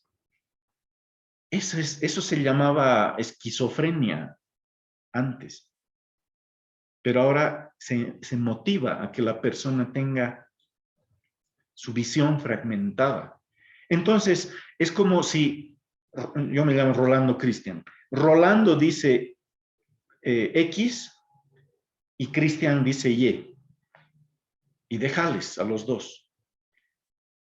¿Captan la idea? Están fragmentados. O sea, es hombre un rato, se siente mujer el otro rato, y se siente bisexual el otro rato, y se siente que odia a los hombres el otro rato y ama a los animales. Y se siente que odia a los animales y ama a las plantas otro rato, y se abraza de un árbol, etc. Y después vuelve a ser el profesor de biología de la UNSA, digamos. Entonces, son como personalidades. Está fragmentada la visión de esa persona. Lo que antes se consideraba una enfermedad, hasta para los materialistas era una enfermedad esa, ahora el posmoderno le está poniendo como una virtud. Ucha, este tiene 60 identidades, 60 personalidades. Entonces va a respetar a todos, porque va a comprender a todos. Mientras más dividido estés, más vas a comprender a todos. Pero no es cierto. ¿A los talibanes los comprenderán? Igual nomás se van a estrellar con la realidad. Van a ver que necesitan una visión del todo. Y ahora tú como cristiano, lo mismo está pasándote, probablemente. O sea, no tienes una visión del todo, por tanto, lo que opines en economía, no te das cuenta que está contradiciendo lo que opinas en salvación del alma. No te das cuenta que se contradice. o no sabes explicar. Por ahí hay una paradoja ahí, y por lo menos, a ver, parece contradicción. A ver, explicaré. No, ni te preguntas que hay que conectar cosas, porque no tienes una idea del todo. Es como una gran máquina de pensamiento y todo está conectado. Pero cuando no hay eso, entonces contradices las cosas. Miren, les voy a mostrar una conexión que yo he encontrado. Nosotros no nos salvamos por las obras, ¿están de acuerdo? Nos salvamos por la fe, ¿ya? Pero las obras tienen que manifestarse si somos realmente salvos, si realmente hemos creído en el Señor Jesucristo. Entonces, dice la Escritura que Dios ha preparado obras para que anduviésemos en ellas. O sea, sí está destinado el hombre cristiano a vivir una vida de obediencia a Dios, haciendo cosas, haciendo obras. En el capítulo 5 del Sermón del Monte en Mateo, dice pues, para que los hombres vean vuestras buenas obras y glorifiquen a Dios. Entonces, sí hay buenas obras, ¿no es cierto? Pero cuando tú hablas solamente de la salvación del alma y no es por obras, ya sabemos eso. Entonces, cuando alguien te pone ahí, pero aquí dice con obras, ya está, mucha, y ahora, pastor, ¿cómo es esto? Y aquí dice, y fueron juzgados los muertos por las cosas que estaban escritas en los libros, según sus obras. Pero no, que no era por obras. Pastor, ¿cómo es esto? O sea, porque nunca has conectado. Hasta que alguien te pone la cosa, recién dices, ¿y ahora qué hago aquí? No puedo conectar las dos. Hay explicación teológica para eso, pero no te has ocupado porque vivías en fragmentos. Alguien te ha tenido que hacer notar eso. Alguien te ha tenido que despertar a eso. Y ahora estás en aprietos. Pero esos aprietos ayudan a que investigues, ¿no? Y digas, caramba, sí, realmente necesitamos una historia del todo. Necesitamos comprender la única historia del todo que está completa, la visión cristiana del todo. Las otras son incompletas. Están parcializadas, o sea, miran solo una parte, la otra parte, o miran mal las dos, si es que creen en las dos. El mundo islámico, por ejemplo, mira las dos, espiritual y físico, pero mira mal, lentes borrosos, ¿no? Entonces, te das cuenta que, a ver, dice entonces, no es por obras. Y les cuento una historia que la repetía varias veces, tal vez la recuerdo. Yo tenía un compañero de trabajo, que era profesor también, y yo sabía que sus alumnos se quejaban, porque los alumnos que él tenía también eran alumnos míos en otra materia. Se quejaban de él de que se salía de las clases, les dejaba un ejercicio, se iba a comer salteñas, no sé qué, y venía al final de la clase, así, se quejaban. Y este profesor era cristiano, este amigo mío era cristiano. Entonces yo le digo, mira, te cuento que, mira, a ver, he escuchado esto, ¿no? Que dicen que no estás en clases, hay como quejas de ti. Y él, digamos, se enojó. O sea, ¿quién te ha dicho? No, no te puedo decir, ¿no? O sea, ya. Pero, y se puso así, se enojó un poco y se puso nervioso un poco. ¿Sabes qué? Me dice, ¿sabes qué? El Señor me ha salvado. ¿Y eso qué tiene que ver con que te vas a comer salteñas en vez de estar dando clases? ¿Entienden? Se tiene un solo elemento, ¿no? Y lo va a usar para lo que sea. Entonces, por eso en las películas a veces ridiculizan al cristianismo con eso, ¿no? Digamos, el tipo ha matado a alguien y decía que era cristiano, ¿no? De una iglesia. Entonces lo meten preso y él está entrando así preso, esposado, ¿no? Y dice, solo Dios me puede juzgar. Porque le han enseñado que no juzgues, pues. Solo Dios puede juzgar. Entonces, cuando matan a tu hijo, a tu hija, no juzgues, pues. Te han enseñado que no juzgues. ¿Por qué juzgas al asesino? ¿Por qué quieres que lo metan preso? ¿Por qué quieres que le den pena de muerte? Si no hay que juzgar, solo Dios tiene el juicio. Eso te han enseñado, pero cuando llega la realidad del todo, te das cuenta que no habré entendido mal, y efectivamente cuando te han enseñado no juzgues, no juzgues, no juzgues, sin contexto, sin conexión en la propia escritura, te han enseñado una mentira. Entonces, el momento que te chocas con una cosa así, no sabes qué hacer y vas a tener que contradecirte. Sí, métanlo preso, señor. Señoría, métalo preso. Porque ha lastimado a mi familia, qué sé yo. Pero entonces, por qué no dices, por qué no aplicas lo que siempre te han enseñado y has enseñado tú? No, no juzgues, no juzgues. No sabes su corazón. O sea, no vas a juzgarlo hasta que te llegue a ti, pues. Eso es porque te han enseñado mal esa idea, solamente esa idea. Y hay muchas otras así. Te han enseñado versículos sueltos. Entonces no tienes una visión del todo. Uno de los versículos sueltos es justamente Romanos 13, que habla de someterte a las autoridades, ¿no es cierto? Y de ahí deriva una cosa que no es exacta, pero dicen, no, toda autoridad ha sido puesta por Dios. Y no dice eso Romanos 13. Entonces, como tienes la visión fragmentada, nunca relacionas Romanos 13, que se los voy a leer. Sométase toda persona a las autoridades superiores, porque no hay autoridad sino de parte de Dios, y las que hay por Dios han sido establecidas. Listo, hermano, yo creo ese versículo. Ya, pero no conectas. Si eso quiere decir que tú te tienes que someter y obedecer a Evo, a Quintana, al que está ahorita de presidente, a Fidel Castro, a los talibanes, etcétera. ¿Te das cuenta cómo ya empieza a avanzar la cosa?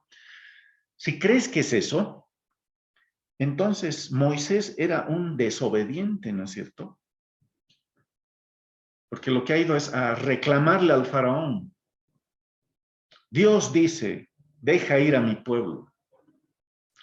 Eran desobedientes, David era un desobediente. ¿Por qué? Porque la autoridad en ese momento eran los filisteos, que han sometido al pueblo de Israel.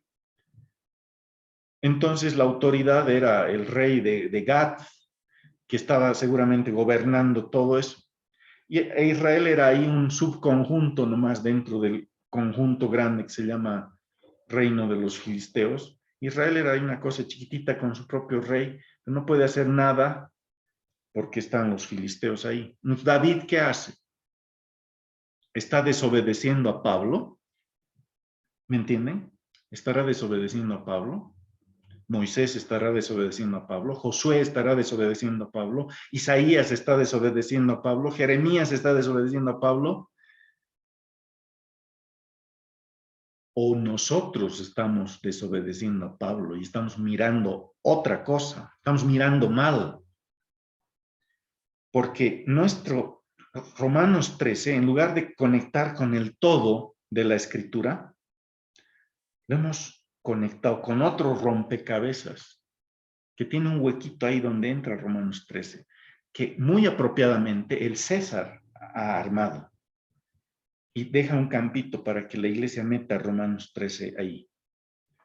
Pero es un todo falso del César, de los gobiernos de este mundo, que abren un huequito para que la iglesia diga, ¿no ve? Ustedes dicen que hay que someterse a las autoridades y tú te tragas el cuento, sí, amén, y entra tu fichita ahí, porque ese rompecabezas el César lo ha diseñado para que esa fichita encaje ahí. Pero cuando la traes a la escritura, esa ficha está mal, no es la verdadera, no es el verdadero Romanos 13, es de otro rompecabezas, es del rompecabezas del César. El Romanos 13 no puede contradecir a Éxodo, no puede contradecir a lo que ha hecho David, no puede contradecir a lo que ha hecho Josué por el reino de Dios, por el pueblo de Dios. No puede contradecir Pablo a Pedro, porque si no sería fragmentación total. Cada quien tenía su idea. Pero es un todo, la escritura es un todo. Todo, todo. ¿Se entiende? Entonces curaríamos muchas cosas si comprendemos una visión del todo. Y esto es lo que se necesita ahora. Hay tres filosofías muy poderosas que tienen o pretenden tener una visión del todo. ¿Ya? Hemos visto que los que fragmentan van a ser los más débiles, porque en algún momento muy rápido van a encontrar contradicciones y van a sufrir. ¿Y ahora qué se hace? Sean posmodernos o cristianos que tengan mentalidad posmoderna, igual van a sufrir. Los que son más duros son los que tienen visiones del todo. Aunque estén equivocadas sus visiones del todo, por lo menos les da alguna idea, alguna fuerza, porque tratan de conectar cosas. Y ese ejercicio de conectar les está dando dominio. Ahora, cuando se encuentren con la vida real, se van a estrellar igual, si su visión del todo es falsa. Estas teorías del todo pueden ser el marxismo, que tiene una idea del todo, ¿no? Y en su idea del todo, la economía es la base de todo. La lucha de clases, hay una lucha, esa es la historia marxista. Para ellos, la historia de la humanidad es la historia de la lucha de clases, los ricos con los pobres, el oprimido contra el opresor. De eso se trata el todo, esa es su historia. Entonces, todo lo ven con esos ojos, todo lo he llenado con los ojos de Marx. Es lo que hace Linera. Todo, sus conferencias, su forma de gobernar, todo con esos ojos. Y tienen cierto poder, pues mueven cosas en el mundo, porque están enfocados en algo grande, aunque esté equivocado, en algún momento va a caer, porque es grande, pero no lo explica el todo. Pero ellos creen que sí explica el todo. La otra es el Islam. El Islam tiene una visión del todo.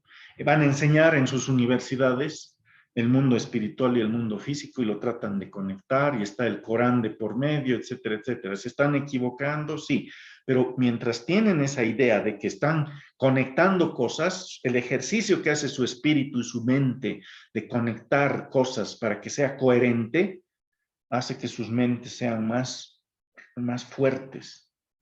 Entonces, no me estoy refiriendo a los fanáticos del Islam, que puede ser que igual tengan mente fragmentada, pero en general, la filosofía islámica es una filosofía que lo abarca todo, porque para ellos todo está sometido a Alá, el arte, la ciencia, la política, la geografía, todo pues, todo. Entonces tienen mucho poder y están entrándose a Europa por eso, porque Europa está abrazando el posmodernismo, la fragmentación. En su fragmentación, en su respeto a las culturas, están diciendo hay que respetar a los musulmanes, bienvenidos musulmanes, hemos respetado a los cristianos, vengan cristianos, musulmanes también vengan católicos, y al meter al Islam van a sufrir los europeos, están sufriendo también los europeos ya, porque el Islam dice, ya, ustedes burros europeos se han fragmentado, han dejado creer que todas las culturas son iguales, las buenas y las malas, han entrado toda esa Europa y ahora va a haber una que va a dominar toda Europa, el Islam. Y la otra, la tercera visión que contempla el todo, es el cristianismo. No hay otra. Pero cuando dices esto, alguna vez se me han reído en el Facebook. Y yo entiendo por qué. Porque la idea que tiene la gente del cristianismo es la idea que la iglesia ha dado del cristianismo. Es esta cosita chiquita. Entonces, como si dijéramos, el cristianismo tiene la visión del todo. Pero, jajaja, ¿cómo pues? Si cada vez que le hablo de fósiles me dice, Jesús te ama. Si cada vez que hablamos de economía, él no dice nada de economía ni de política, él me dice, Dios te bendiga. Jesús te ama, eso nomás tiene, de eso nomás hablan. Entonces, no tienen visión del todo de esos cristianos y no la tienen. Pues. No te estoy hablando entonces del cristiano, estoy hablando del cristianismo. Tiene una visión del todo, porque se basa en el libro que lo ve todo, escrito por alguien que lo ve todo. ¿Me comprenden? Entonces, empezá a diferenciar esa visión fragmentaria de la vida que la tienen las iglesias en general. Rompe con eso y empieza a conocer la visión del todo. Todo lo llenado del Evangelio de Cristo. Todo. La geografía, la política, la economía, donde estés, todo lo tienes que llenar del Evangelio de Cristo. Hay un lugar al que yo no puedo llegar, yo no puedo alcanzar ese grupo de personas, pero tú sí. Lo llenaremos todo nosotros. Id por todo el mundo, llenad, sojuzgad la tierra, toda criatura, todas las naciones, toda potestad me ha sido dada, dice el Señor. Vayan, disipulen, enseñen todo lo que les he enseñado, lo que les he mandado. En el Señor toda la creación está subsistiendo, en sus manos está todo. Todo es para reconciliar consigo todas las cosas. Entonces, ¿qué hacemos? ¿Qué hacemos cuando estamos fragmentando, cuando estamos enseñando una cosa minúscula?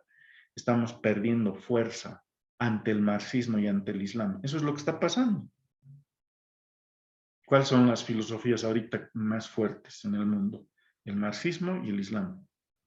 El cristianismo fue una época, pero abrazó la idea esta de mirar chiquitito, de no creer, de no tener fe, de creer que miro chiquitito y con esto voy a cruzar y me voy a ir al cielo.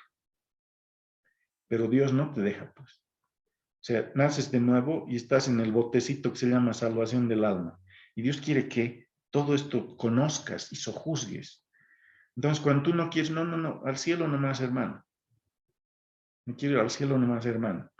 Y Dios te pone aquí unos filisteos, y Dios te pone a García Linera a este lado, y te pone un dragón aquí, y la bestia 666. Y cuando ya estás, no, pero un ratito más, ya estás por aquí, ya la pandemia más te pone. Y tú sigues con eso.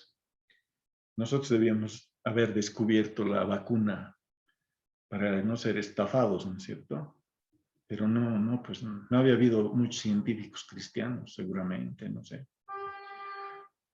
Este es el llamado urgente a sojuzgarlo todo, ¿ya? Un par de preguntas voy a responder, por favor. ¿Quiénes tienen algo?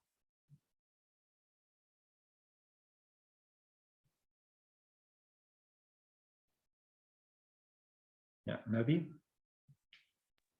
Rolito, Hola, Gonzalo. buenas noches. ¿Cómo estás? Eh, Justamente quería comentar un poco que he estado leyendo últimamente. Es el tema de la reforma, en la proporción que se ha perdido, digamos, la idea, la corriente de la reforma dentro de la iglesia es que hemos ido retrocediendo así, ¿no?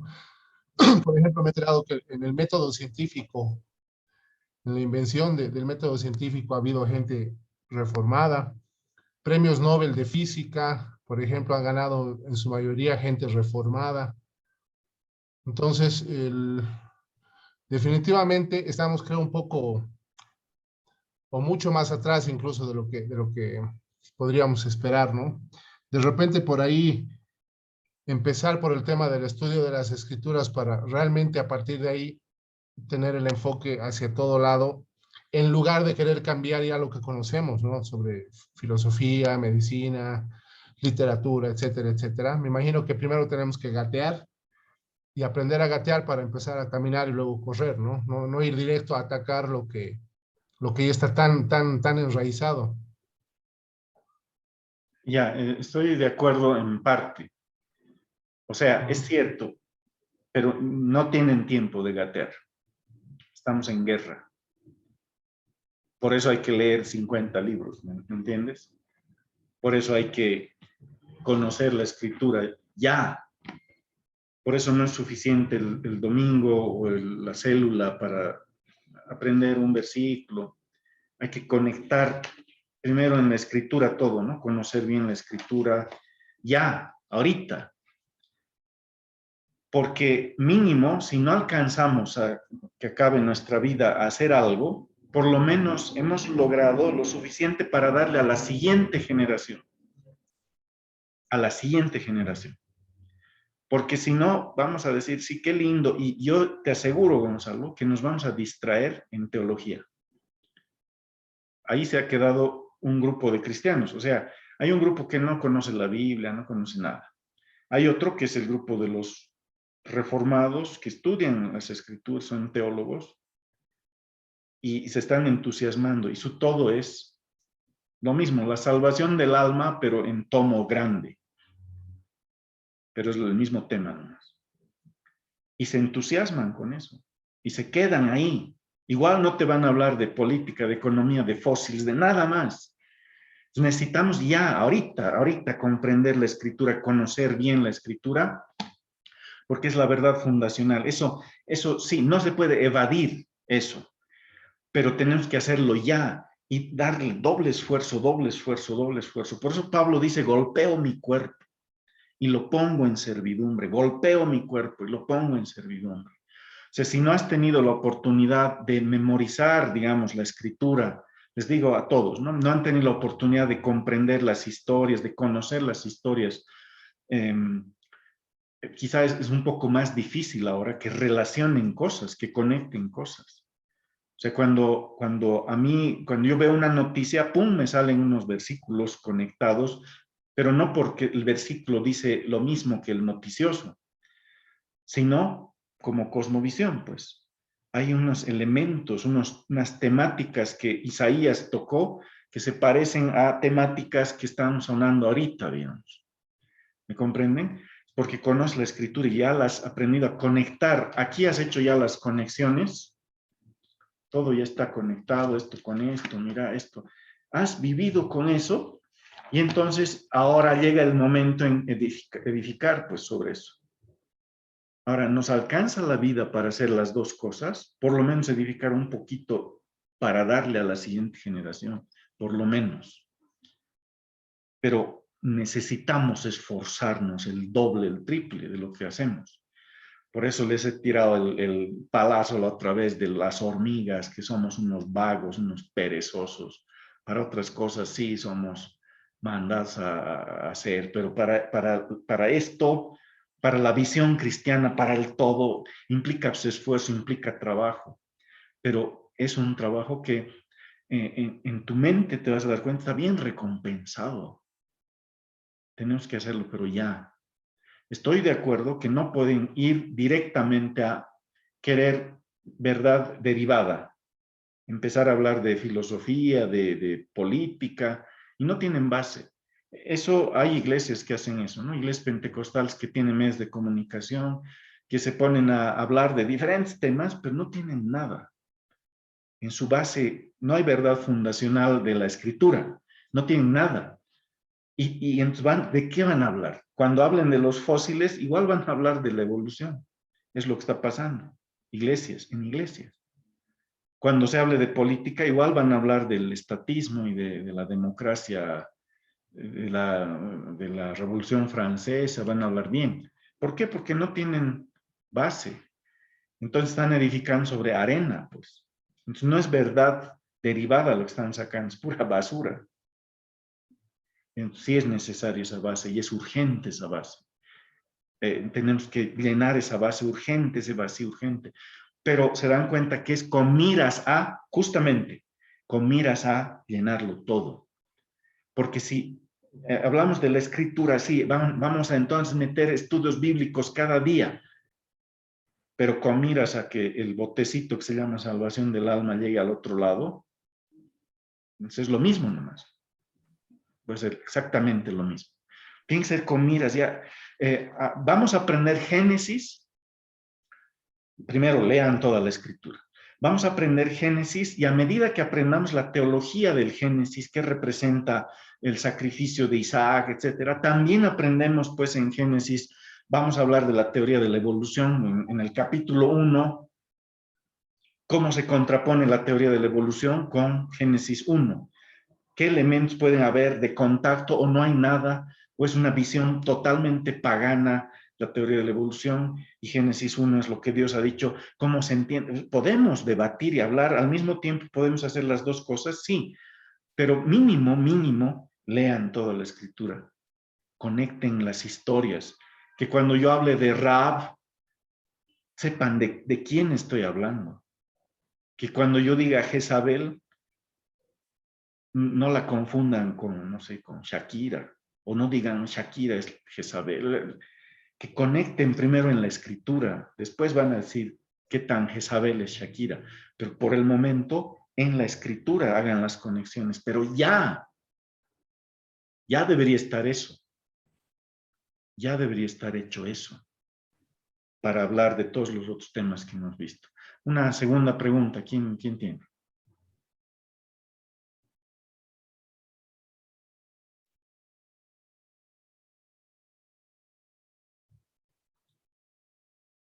A ver, tal vez Giovanni, ¿quieres preguntar alguna cosa?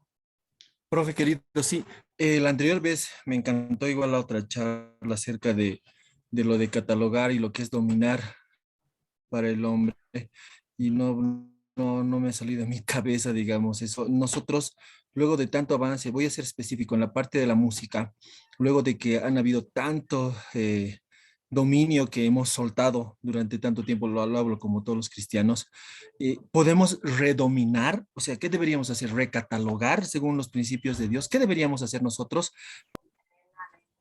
Ya. Muchas cosas están armadas mal. Entonces tenemos que destruir todo y recatalogar todo, renombrar todo. En algunas áreas está así, todo está destrozado y han armado mentiras. El humanismo ha armado mentiras, ¿no? Digamos, un caso podría ser la sociología. O sea, la sociología parte de una base evolutiva y vernos como animales. Entonces, todo lo que se hace sobre esa base siempre toma como ejemplos a las manadas de las, qué sé yo, de los animales, ¿no? Y analizar así la sociedad humana como si fuéramos bestias. Entonces, eso tiene sus términos, su terminología han elaborado, ¿no? Entonces, hay que ver si esa terminología puede sobrevivir a un análisis cristiano de eso. Y si no, se vuelve a empezar todo. ¿Qué dice Dios de la sociedad? ¿Cómo empieza la sociedad con la familia? Etcétera, etcétera, ¿no? No es una manada, no es un grupo de perros detrás de una perrita, sino de una familia. Y la familia se origina ¿cómo? En el Edén, Adán y Eva, etcétera, ¿no? Entonces, partimos de eso. Muchos de los términos quizá hay que desterrar. Hay que volver a empezar. Ahora, en otras cosas, dice pues justo la escritura, que los hijos de las tinieblas son más sagaces que los hijos de luz. De alguna forma hay cosas que se han mantenido vigentes. Imagínate esto, Giovanni. Imagínate que Adán le haya enseñado una verdad a Set, que era uno de sus hijos.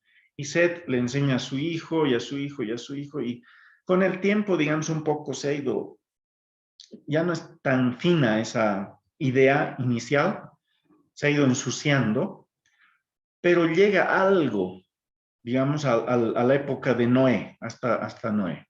Entonces, ¿qué va a hacer Noé? Noé va a tomar ese conocimiento y seguramente lo va a limpiar y va a quedar la perla fina que estaba ahí, pero ensuciada de cosas. Entonces, puede ser que haya quedado alguna cosa, pero eso implica que revisemos de nuevo todo para ver si se sostiene. Pero es una manera de dominar. Yo tengo en las materias que doy en música, en armonía, por ejemplo, yo tengo ciertos conceptos. Algunos les he puesto nombres que ya usan mis alumnos y otros los he visto, sí, aquí no hay necesidad de cambiarle el nombre a este fenómeno musical. Pero voy a aclarar de qué se trata, digamos, ¿no? El nombre puede ser apropiado, pero la explicación no es apropiada. La explicación de este libro ateo no es apropiada. Yo la voy a explicar. Y mantengo el nombre con una visión cristiana, una visión diferente. Pero es vital. Y ahora, para no extraviarnos, hay que ir anotando, para no contradecirse, ¿no? Y hay que conocer lo que otros están haciendo en otras áreas, en este tema también. Poner nombres a las cosas y recatalogar todo, recategorizar todo. Hay que ver qué están haciendo otros hermanos, ¿no? Que inventan conceptos. Pero les aseguro que esto de categorizar y ponerle nombre es dominio. Y los humanistas lo saben. Por eso hacen lo mismo. Por eso hacen lo mismo. ¿Qué más? A ver, David, no sé si se te puede ocurrir algo. ¿Alguna pregunta tienes, David?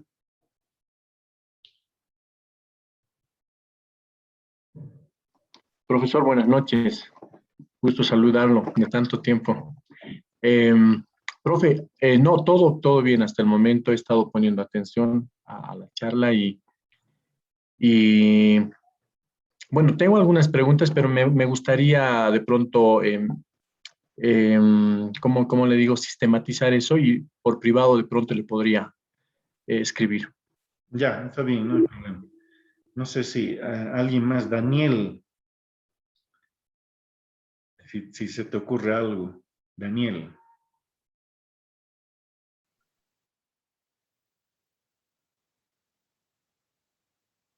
Dale, Daniel, vamos.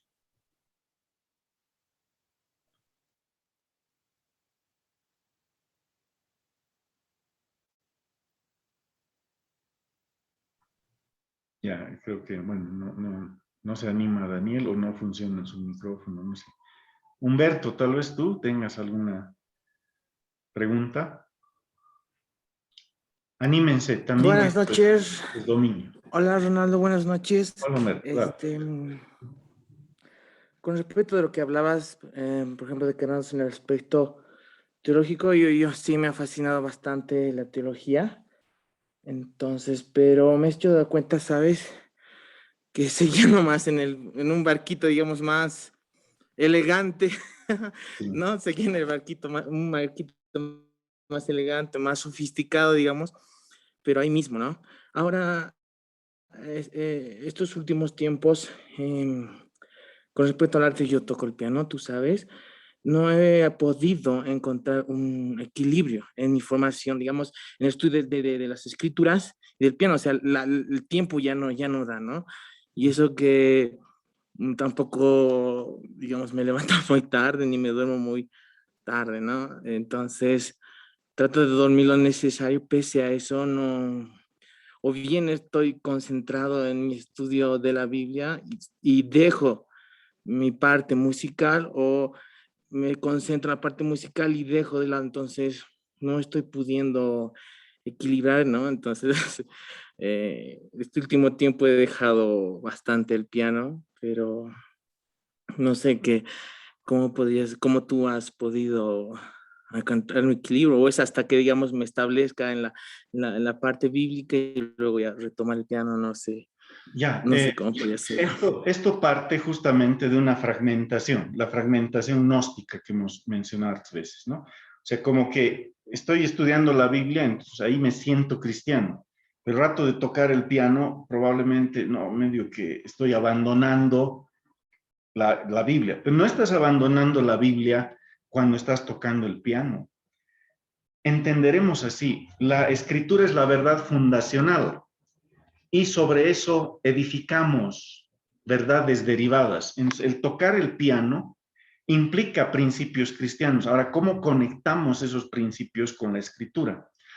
En cualquier instrumento de música, no cualquiera ya, pero en general, los instrumentos que son complejos, el violín, la flauta, la guitarra, los instrumentos de conservatorio en general, ya tienen un principio que es cristiano, que hay que enseñar que se está haciendo eso. El alumno, cuando no es cristiano, se le puede enseñar esto: el dominio propio, el negarse a sí mismo. Cuando tenemos que sentarnos ahí, decimos, niégate a ti mismo, tome tu cruz y sígueme. Listo, amén, decimos el domingo. Pero ¿cómo es eso?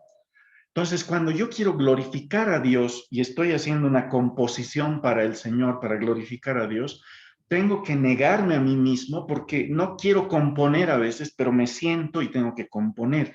Y no siento como al componer estoy renunciando a la Biblia. No, más bien estoy obedeciendo, pues. Me estoy negando porque quiero que esta obra, después los hombres vean sus buenas obras, dice, y glorifiquen a Dios. Entonces, al tocar el piano, estás ejercitando el dominio propio, estás ejercitando el niégate a ti mismo, estás ejercitando el golpeo a mi cuerpo y lo pongo en servidumbre. ¿Qué más estarás ejercitando que no lo vemos todavía porque no tenemos la práctica? ¿Cuántas cosas podríamos enseñar de las Escrituras al tocar un instrumento? Estás enseñando a no depender de los sentimientos. Estás enseñando a depender de la fe. Creo que si hago esto, dentro de 2 meses va a dar resultado. No lo veo ahorita, pero tengo certeza, aunque no lo vea. La fe es pues la fe, la convicción de lo que no se ve.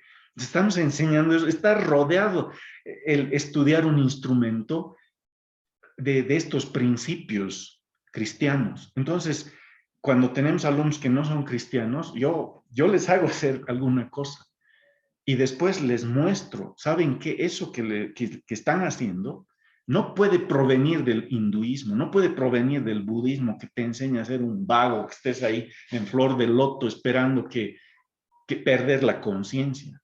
Solo viene de una cosmovisión que se ocupa del orden, hágase todo decentemente y con orden. Esta tecla es aquí, no es acá, este intervalo es con estos dedos, la digitación es con esto. A medida que aprendemos estas cosas, al principio vamos a estar conscientes de cada cosa y después se van a volver parte de nuestra vida, ¿no?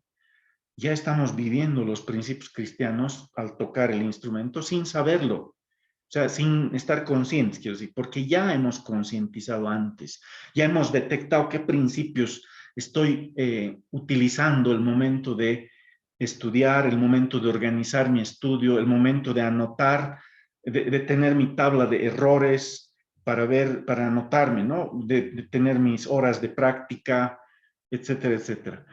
Yo te recomiendo, Humberto, también leas alguna biografía de uno de esos cristianos que hacían hartas cosas. Una de las biografías es la de William Carey, William Carey, que hay en las librerías cristianas, biografía de William Carey. William Carey ha sido un misionero, pero entiendan la diferencia que hay de misioneros del siglo XIX con lo que ahora se llama misioneros. Hay buenos ahora, ¿ya? Pero en general solo enseñan salvación del alma. William Carey de Inglaterra se ha ido a la India. Ha sufrido ahí enfermedades, han muerto sus hijos, ha soportado con una iglesia chiquitita de unos cuantos miembros, ha esperado años que esa iglesia crezca. Pero a medida que ha estado en una población de la India, ha empezado a hacerse conocer como una persona bondadosa, como una persona que enseñaba, como una persona que curaba, como una persona que se ocupaba de esa gente. Ha empezado a tomar los dialectos de esas personas, los ha vuelto cosas escritas, ha convertido en un idioma lo que era un dialecto, porque ya tenían escritura, les ha enseñado a escribir, les ha enseñado a leer su propio idioma y les ha dado la Biblia pues con ese idioma. Y los misioneros estaban en otras partes simplemente enseñando la salvación del alma. Pero este hombre se ocupó de extender el reino de Dios para que el evangelio no solamente cambie su alma, si realmente cambia el alma salva necesita expresarse. Pero ¿cómo puedo expresar toda esta salvación si no sé leer? si no sé escribir. William Carey les enseñaba. Y él tenía horarios. Después puedes ver quizá de Wesley también. Wesley leía mientras estaba en caballo y estaba yendo en su caballo a predicar a otro lado y tiene sermones escritos y creo que ha escrito un diccionario más Wesley, etcétera. O sea, han hecho muchas cosas. Por eso el palo que nos hemos dado la otra vez de mira a la hormiga perezoso, somos unos flojos que leemos dos cositas en 10 años y con eso creemos que podemos debatir. No, hay que ver a estos que han sido luminares, pues. Ya han habido así misioneros tremendos, ¿no? Y predicadores tremendos que no se han ocupado solamente de la salvación del alma, no eran en eso nomás capos, sino que hablaban de diferentes temas, sabían otras cosas, tenían un oficio. El mismo apóstol Pablo tenía su oficio, ¿no? De tiendas, hacía tiendas, ¿no es cierto? Entonces, cualquiera de estos oficios requiere la salvación. Tenemos que hacerlo. Un carpintero que estará enseñándose a sí mismo de la salvación de Dios. O sea, de madera, la cruz era de madera, el árbol de la vida era de madera. Era madera, ¿no es cierto? El árbol del bien y del mal también era madera. Estás trabajando la madera. Se hacían ídolos con madera. Entonces, ¿qué cosas puede estar pensando mientras hace un mueble? ¡Qué maravilla! Está haciendo una cosa útil, pero al mismo tiempo reflexiona sobre la idolatría. Pues alguien adoraba este tronco. En lugar de eso, yo lo estoy convirtiendo en un escritorio. Pues la Biblia y el oficio que tenemos pues, están conectados. Eso es romper el gnosticismo. Es lo que quiero que logremos hacer todos. Esa es la lucha que tenemos todos que hacer. Que no nos sintamos como que hemos decepcionado a Dios porque hemos estado todo el día tocando piano y no hemos leído la Biblia. O que creamos, ahora sí soy santo porque he leído todo el día la Biblia, pero ya no he tocado piano, ni siquiera he ido a mi examen de piano. ¿Entienden? Es como si viviéramos en esa esquizofrenia. Lean libros que rompan esta mentalidad esquizofrénica que ha entrado al cristianismo, ¿no? Lean libros de cosmovisión, que evite la fragmentación. Lean libros así, ¿no? Lean a Darrow Miller, lean Vida, Trabajo y Vocación de Darrow Miller, Verdad Total de Nancy Pearcey. Lean libros que tengan que ver con el trabajo, con el oficio también, que esté conectado con la escritura. ¿Sí? Bien, ya no quiero cansarlos más, entonces nos despediremos, oraremos al Señor y nos despedimos. Señor, gracias te damos por esta noche, gracias por mis hermanos. Señor, que rompamos con tu gracia, Señor, la pereza de nuestros corazones.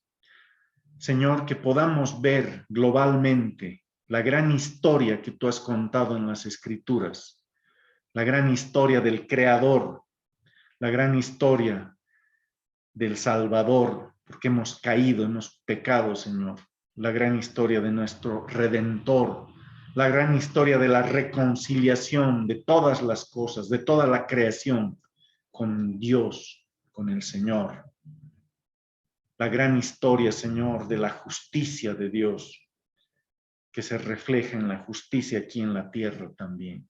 Que veamos esa gran historia, Señor, que la comprendamos bien, que no vivamos fragmentando las cosas y que no tengamos a la salvación del alma como una ficha en otro tablero, Señor, sino que esté como una ficha muy valiosa, pero en esta gran historia del todo que está en las Escrituras, donde está también nuestro piano, donde está nuestra guitarra, donde está el serrucho, Señor, donde están nuestros libros, donde está la ciencia, donde está el arte, donde está la economía, la educación, donde está todo, Señor, porque todo se te ha dado, todo es para ti,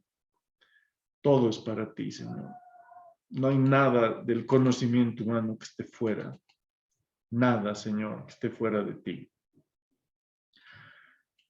Te pedimos que nos ayudes a ver esto, Señor. porque dice la Escritura que tú eres digno de tomar el poder, las riquezas, la sabiduría, la fortaleza, la honra, la gloria y la alabanza. Queremos reconocerte en todos nuestros caminos para que tú endereces nuestras veredas. En el nombre de Jesús. Amén. Amén. Amén. Esto- Gracias. Gracias, Rolito. Dios te bendiga. Gracias. Chao. Gracias, Rolando. Hasta luego. Chao, que les vaya bien. Gracias. Gracias, profe. Hasta luego. Hasta luego. Chao a todos. Chao, chao.